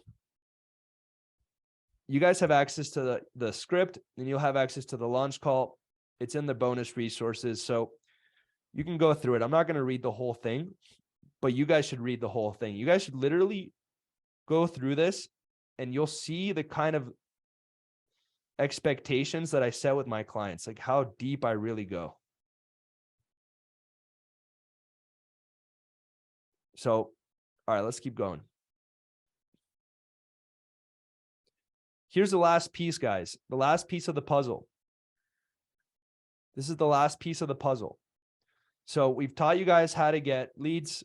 We've taught you guys how to get appointments. We've taught you guys how to get appointments that show up by connecting with them deeper, by taking payment.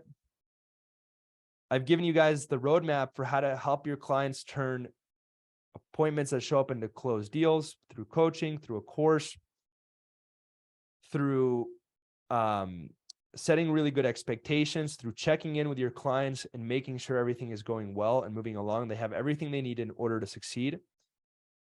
So why would a client why would a client leave you if everything is dialed in? Here's the biggest thing to keep in mind. Clients leave you for one of two reasons: results or the relationship. Results or the relationship. I'm going to say it one more time: results or the relationship. Those are the two factors that affect retention. It's not just results. I've had clients that have crazy results leave me. I've also had clients that get mediocre results stay for years. If your best friend is your client, it's going to be harder for them to leave you because they care about you, have a strong relationship. They don't want to let you down, and you don't want to let them down. If Isaac, let's say that I told you, hey, let's meet up for coffee or for dinner, and then I just completely disappeared. Wouldn't you be like, what the fuck? Yeah, disappear on you. You'd be like, what the fuck? I thought we were friends. Like, what's going on? Imagine if we've like met one time and I cancel on you. Would you, or like we said, hey, maybe we should do coffee one day, and we've never actually met and we don't really have a relationship. If I don't show up, you'd be like, whatever. Right. Yeah. And it's especially important during the early stages of like relationship building. Like later on, after you guys have met like 100 times, if a meeting's missed or whatever, it's like, whatever. But during those initial phases, like the first interactions are crucial. Relationships, guys. That's half of the results. Isaac, have you had clients with crazy results leave you? Yeah, of course. Have you had clients with mediocre results stay? Yeah, too many. Guys, I'm telling you, most of you guys are putting all the weight on the results bucket. Results are cool, but if your relationship sucks, they're going to leave you. You essentially want to get to the point where you're kind of like good friends with your clients. So how do you become good friends with your clients? That's really the question here. How are you setting expectations? Are you doing a launch call? How are you maintaining those expectations? Are you checking in on your clients just like you would check in on a friend? Like if I meet you for the first time and like we're getting to know one another in a weird way, that's kind of like we're setting the groundwork for the relationship. So you want to set the groundwork for the relationship with your clients. Then after that, like if I want to become friends with you, I'm going to text you, I'm going to call you, like we're going to link up. You guys want to build a relationship with your client, you have to check in with your clients and you have to set really good expectations. Then after that, are you rolling out a red carpet experience? Are the 30 days flawless? Is there any gap in communication? Did you get them quick wins, which I'm going to show you guys how to do before we go? For example, let's say you guys go on a date and the date sucks. You're going to be like, screw this. I'm not going to go on another date. Like the first impression really matters. You guys need to treat your first 30 days like a first date. It has to be fucking flawless. It has to be perfect. You can actually mess up a lot more later on if you have a flawless first 30 days. What I noticed is if I retained past 1 month, I retained for like a year. So like my retention rate on average was about 8 months. But what's fascinating is that if I got them past the month and they got into month 2, they stayed for a long time. The reason it actually boiled down to 8 was because I lost some people on month 1. And the average ended up being 8. But what we noticed is that if we can get people to 60 days, it's game over. Just like if I start hanging out with Isaac as a friend and then he keeps bailing on me, I'm going to be like, dude, fuck this guy. I'm not going to be friends with him. First 30 days matter a lot. Again, do you have a community for your clients? Weekly Zoom calls, eventually Facebook group, coaching. Do you have a course for your clients breaking down how to actually close? Are you supporting your clients with sales? Are you giving them materials? Are you creating a space for them to do role play? And then this is really advanced, guys. But eventually, you want to create an identity for your clients to follow. Eventually, you want to create an identity for your clients to follow. How do we do that? We interview our highest performing clients. Like, yo, look at Dr. Eric. Dr. Eric, let me see.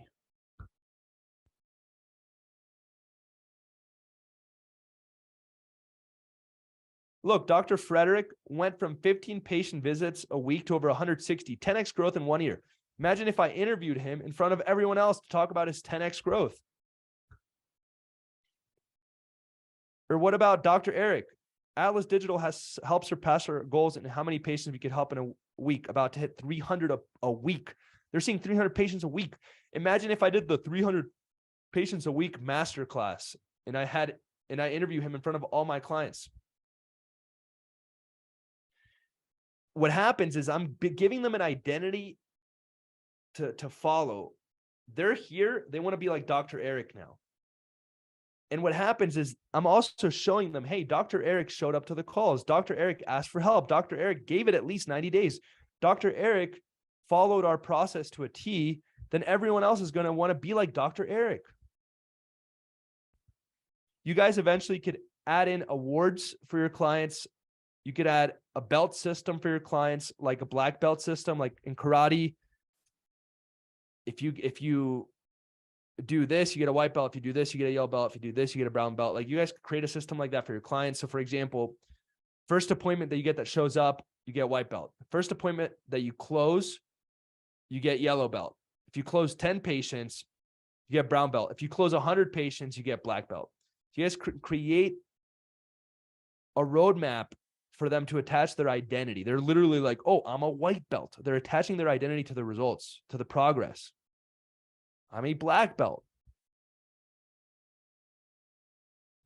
So awards, and this is really advanced. That's why I'm not going too deep. Awards, belt system. You could even do sales competitions for your clients. One of the ways that I'm able to get so many freaking results from Agency Lab for my students is I get them to compete with each other once every 90 days. And then they're like, holy shit, I need to win. And they're like working extra hard. And like, they're like, I need to dominate. You can create competitions for your clients. And you can give them awards. So these are all the different things that you guys can create to have really good results in relationships. But again, I know this is a lot. So I'm going to break it down one more time. Build out a course that you guys can do. Build out 2 coaching calls per week. 1 all hands in community call, 1 sales training call. You're going to need to find a coach for this.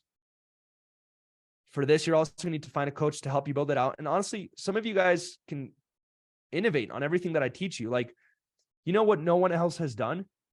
I've never heard of anyone paying someone in their niche to create a course. Remember what I told you guys the first time? Innovate on everything that I teach you. Innovate on everything that I teach you. I'm going to say it one more time. Innovate on everything that I teach you. I'm telling you guys to go find a coach. Fuck it. Maybe you guys can like go find one of the most highest performing auto detailing companies in the world and be like, hey, can you create a course for me and I'll pay you. I'll pay you $1,000 for it to create this course for me. You guys can innovate and like do things like that. So build out a course, implement the coaching calls.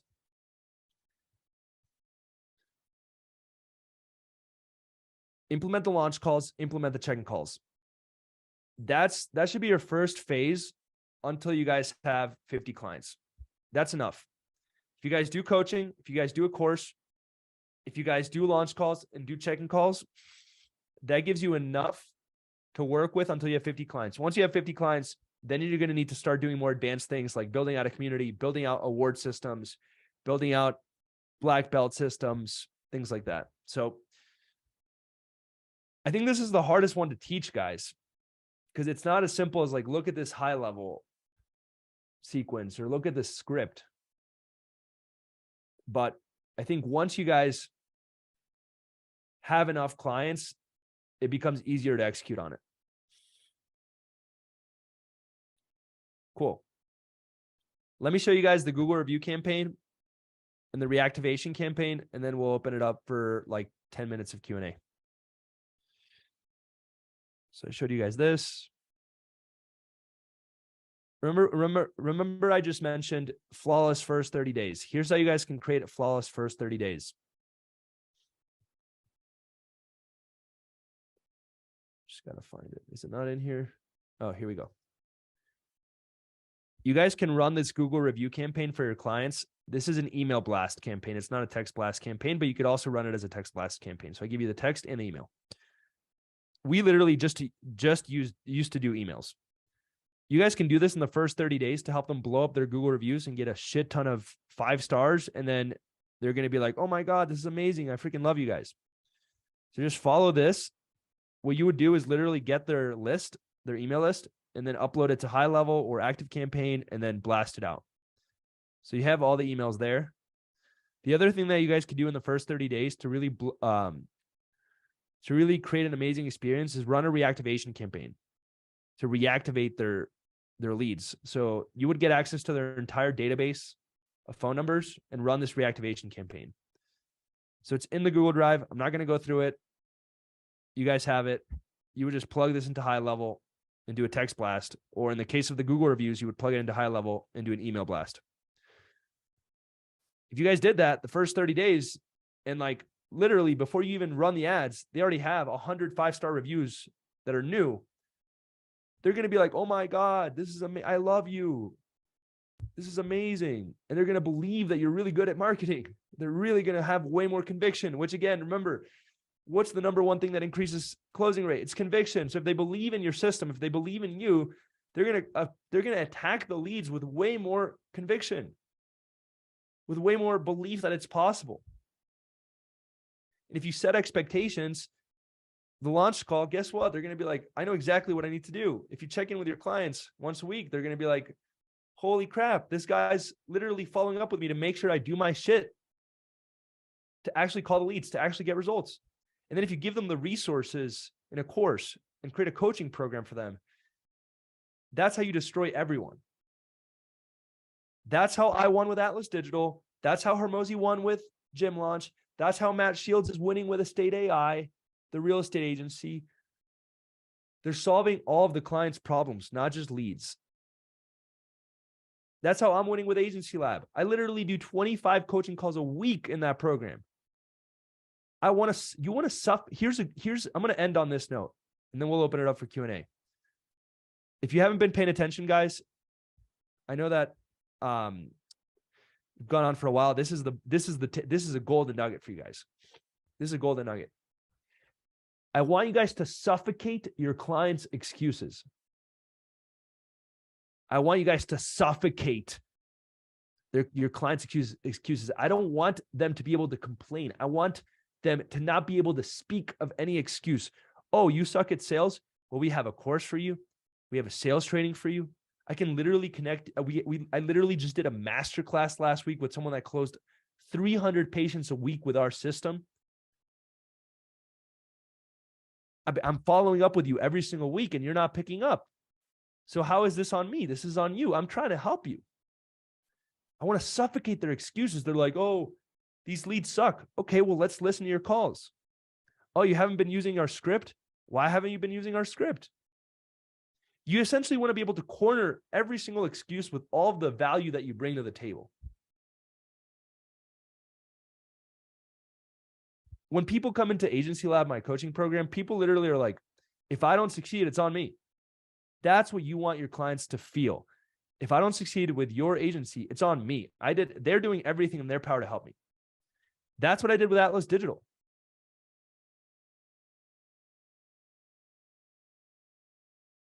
I want your clients to be like, yeah, you know, it didn't work for me, but that's because I didn't put in the work. That's what I want them to say.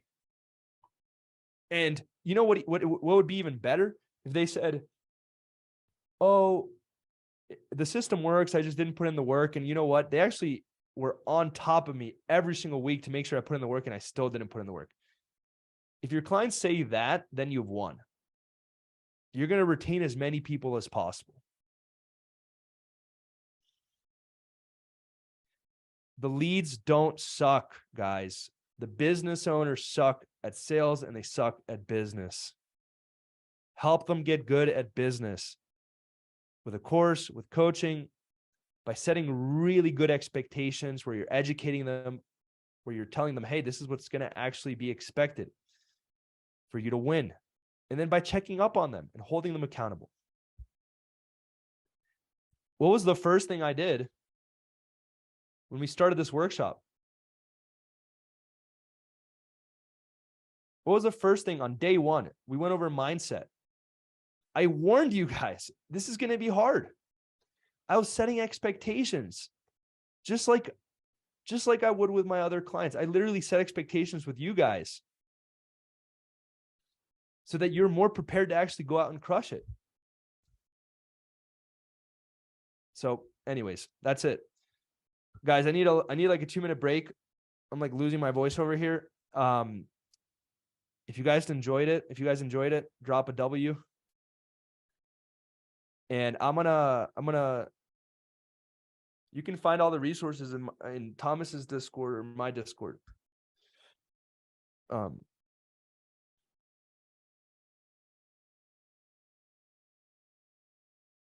right, I'm gonna take a 3-minute break and then we'll do Q&A. Just raise your hand on the Zoom chat and I will unmute you. Just if you say something dumb, I'm not letting you back on my Zoom calls ever again.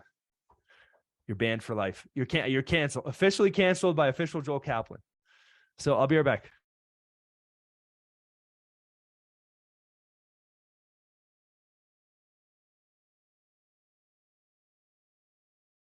By the way, by dumb questions, I think he means moaning. So don't be scared to ask questions. It's really just don't orgasm when we unmute you. Yeah. If it's like real though, then it's fine. Like if you actually have a moment when we unmute you, maybe it's okay.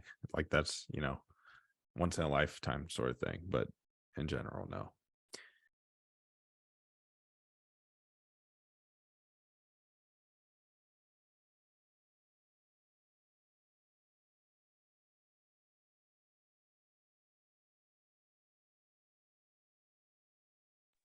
I would start the Q&A now and answer some questions for you guys, but so a lot of you are gonna have questions for Joel, so we'll wait until he gets back. We'll kind of just chill here for a second.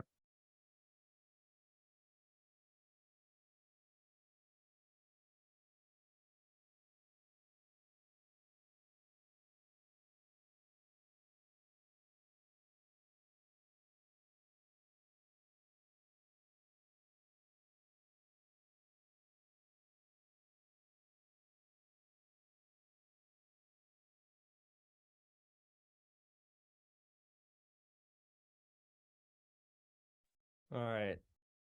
Let's see here. I got 10 minutes of Q&A, okay?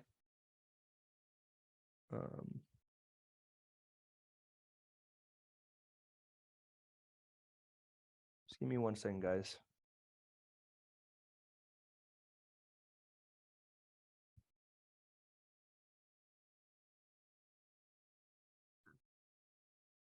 I'll answer the solar question. For solar reactivation, number one, obviously just send out a large text and email to everybody. But you can offer, like, we're going to give $1,000 off for the new year for people that purchase solar panels within the next 2 weeks. I've seen those offers work well in solar. There's different ways that the client can frame it.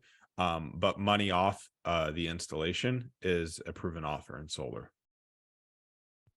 Yeah. All right, let's see. Let's start with I think Cameron had his hand raised first from what I saw.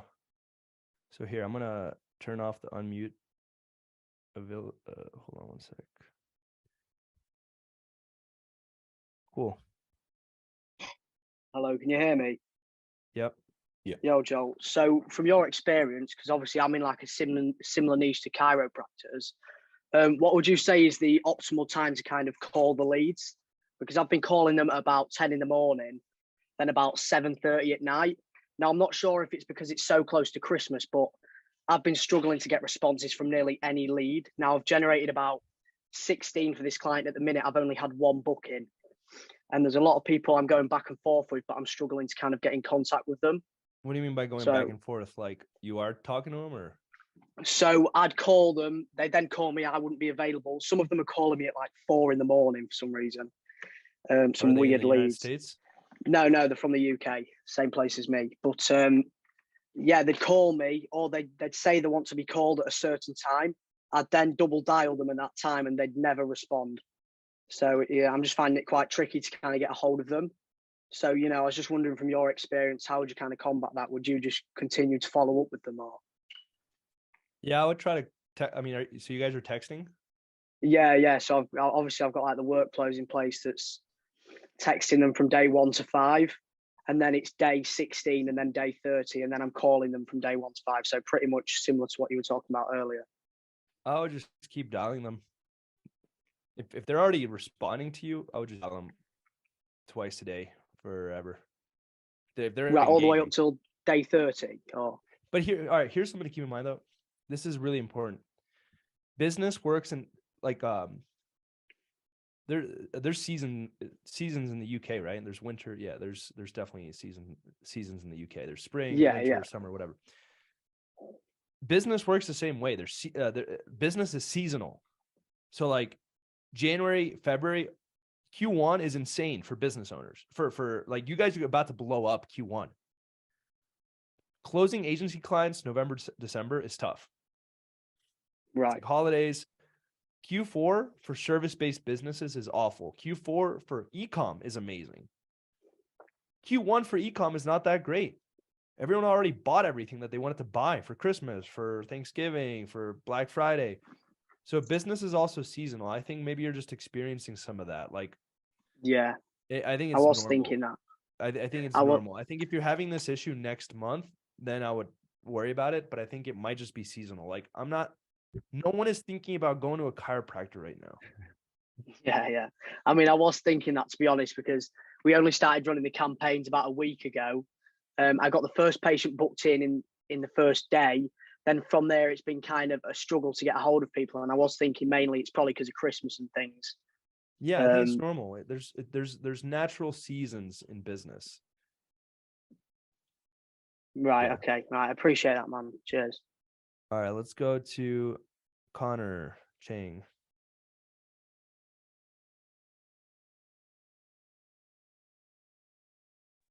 Can you hear me? Okay.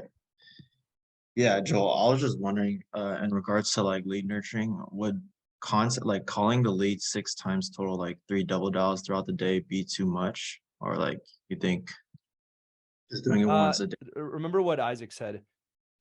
More is always going to get more response, but you're also going to get more people pissed off. So it's like it's a catch-22. There's more good and It's a there's more bad. trade-off. It's a trade-off. Yeah. It depends on the client. Like if you have like a hardcore, like we have this mortgage broker from Texas, and he told us, he was like, I don't care how many of them are pissed at me. I want as many contact points as possible. So we hammered his leads, got him super high contact rate, and also got a decent amount of people pissed off, but he closed like crazy off of it. So you kind of have to see what type of client you have. Most of them fall somewhere in the middle, just like, pretty much the sequence that we have sent over, and then what we talked about is like a good middle ground. All right, for sure. Thanks. Yeah. All right, let's go trying to go to some new people. Sophia.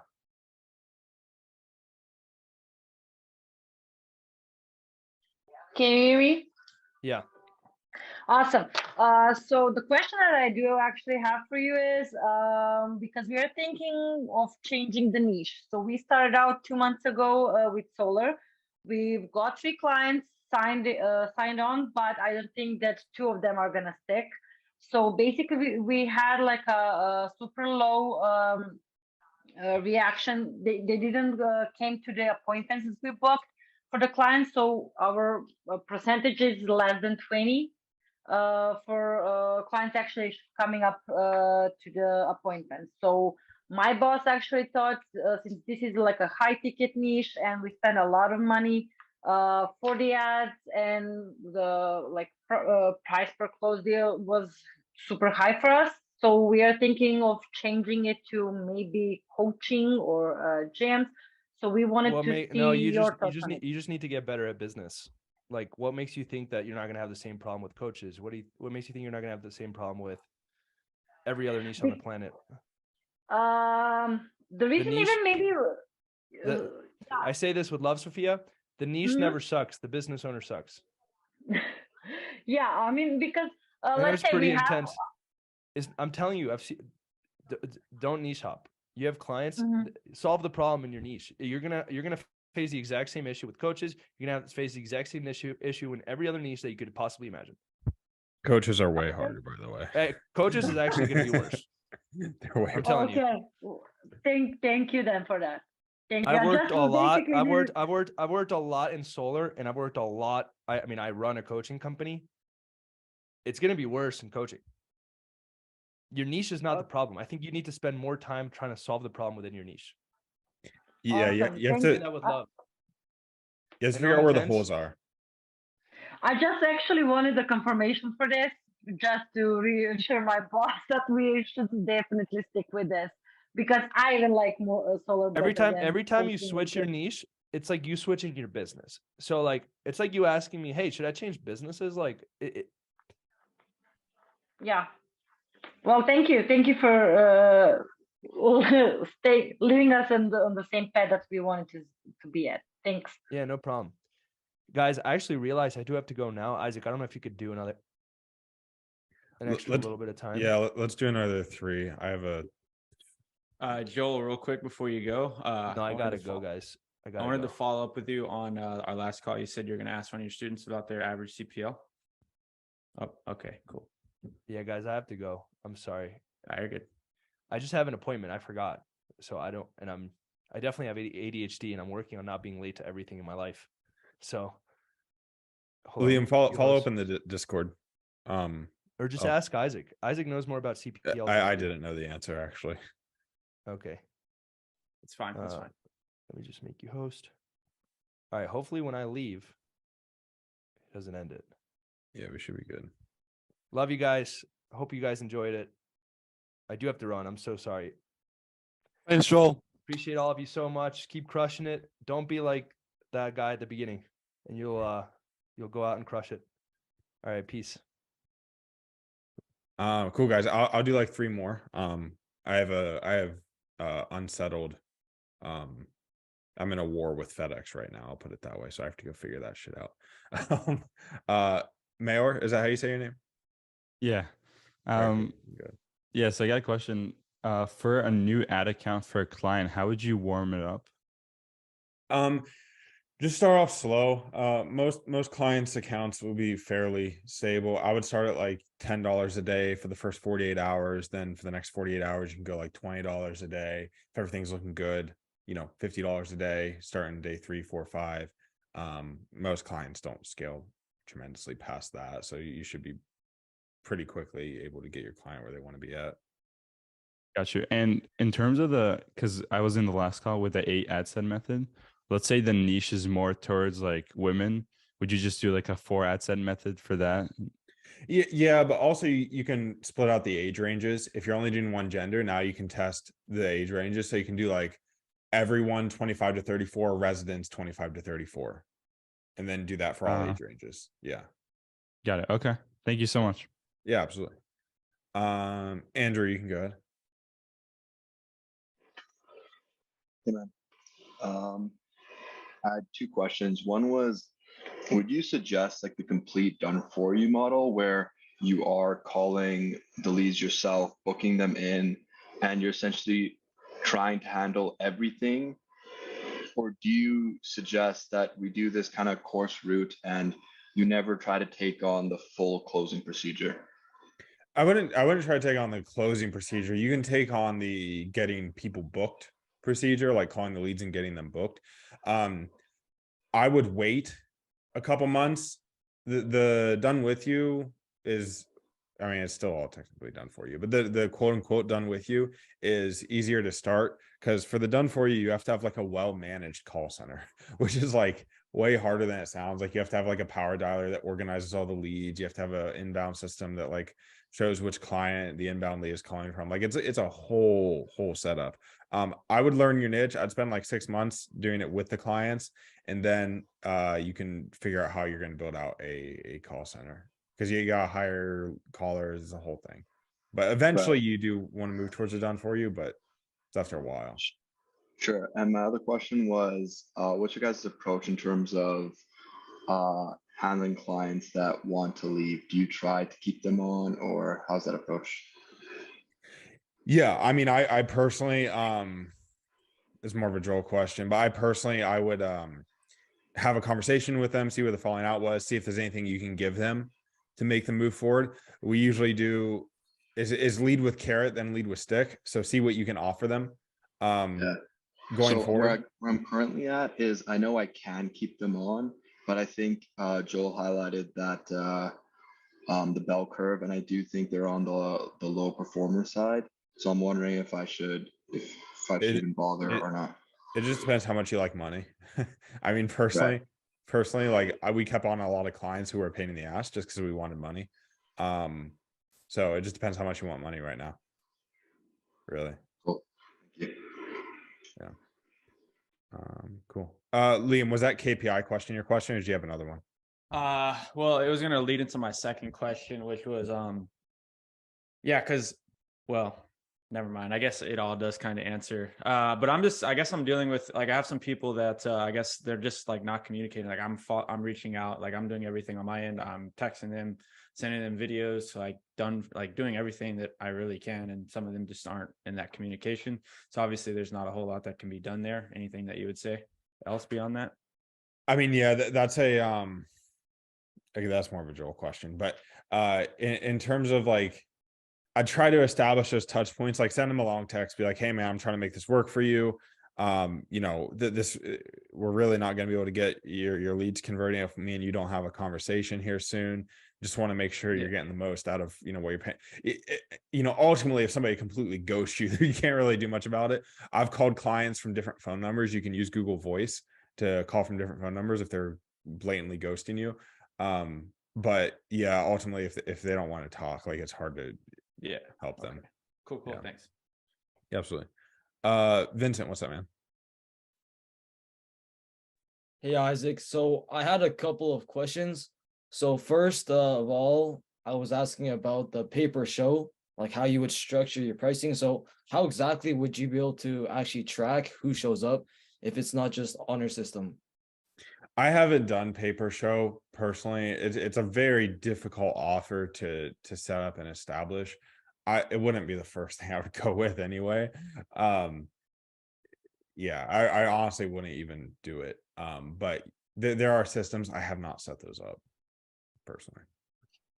Okay, and also I asked you another question. It was a bit earlier about high ticket versus like a low barrier entry offer for gyms.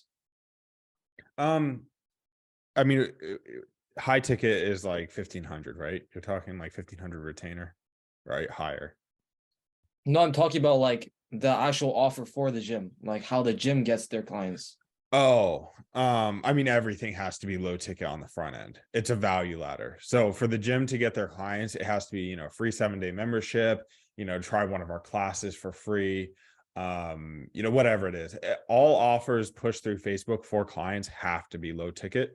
Upsells are where the money's made. Yeah, because I know like Gym Launch, they do this thing where it's a 6-week program. It's like 600, 700, and that's what they do as a front end offer. So that's but they don't put that on the ads. That's sold in person. Like they don't put $700 on the ads, right? Like, hey, pay this and we'll give you this. No, it's like a free 6-week challenge. Yeah. And like they book the appointment, they get them to show up, and it's basically the same process. I would copy that exactly. So like a high ticket? Yeah, high ticket with low ticket lead in, like free or whatever it happens to be. Okay, and my last question is what questions should I be asking you? Because from your standpoint, it's like I'm in a maze, but you have like the eagle's eye. So I just want to get a better understanding of what questions I should be asking you. It really just depends on where the holes are in your business right now. Like, how are you closing clients? Are you getting meetings for clients?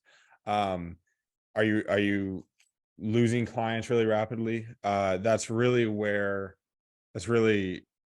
I'd have to know those before I could give you any advice.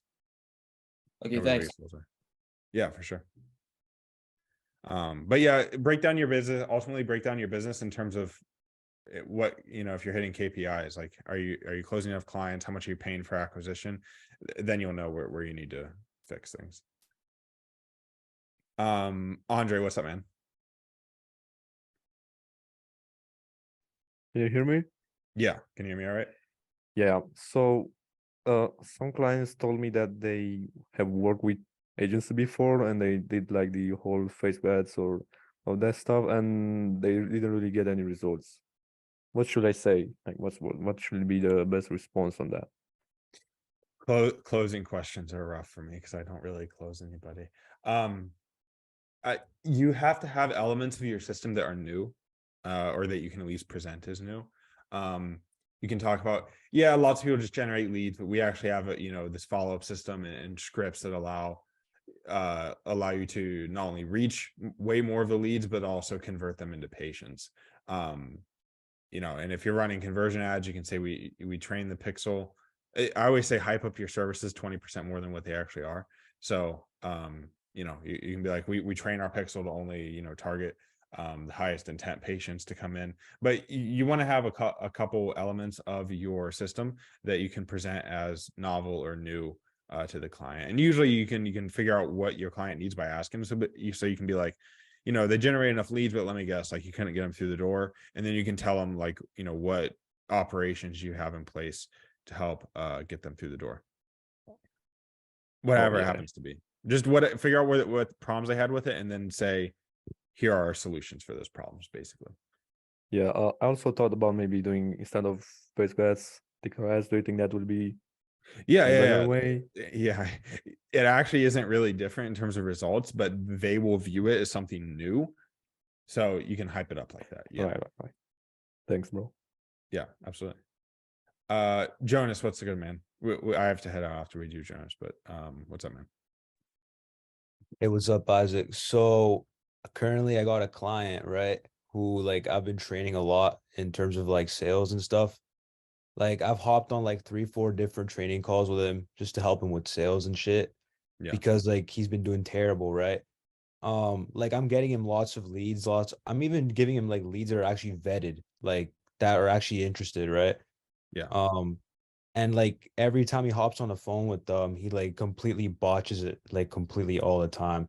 Like it's like everything that I tell him just goes out of his like other ear and doesn't like stay in his head. Do you have a script Wondering for like him? how do I like fight this or like combat this problem?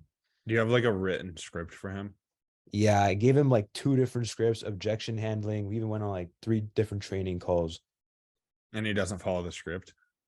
I mean, he tries, but like for example, on one lead he called yesterday, he gave him 2 different prices because he got nervous. Like I'm just wondering, like how, like I mean, there is a bell curve. I don't know if you were on the last call where we talked about like the bell curve. I mean, there's a bell curve with IQ. There's a bell curve with clients who can make it. Some people are just not meant to make it. You can only help them so much. Like if you can only help them so much. Like if he's going off script, or if like going off script, he completely just collapses. Sometimes they just need more reps. But if you're helping him, you're giving him scripts and he's getting reps in and he's still failing and there's no sign of improvement. I mean, if he wants to keep paying you, awesome. Keep collecting his monthly retainers, but ultimately, clients are lost. So you do lose some clients over time because some people just aren't meant to make it. Yeah, awesome. Also, I had like another question in terms of ads. Like how long do you give it for like an ad set or like an ad campaign to consider it like a failure in terms of like time and budget as well? Yeah, let it reach 2x your KPI. So like, let's say normally you're getting leads for $10, right? The way I structure it is if it doesn't get a single lead within $20, I turn it off. So let it reach exactly 2x your KPI, and if it has no leads, turn it off. You can even have automated rules that do this depending on if your account is quick enough at reporting the leads in the actual ad account. But yeah, 2x KPI, then turn it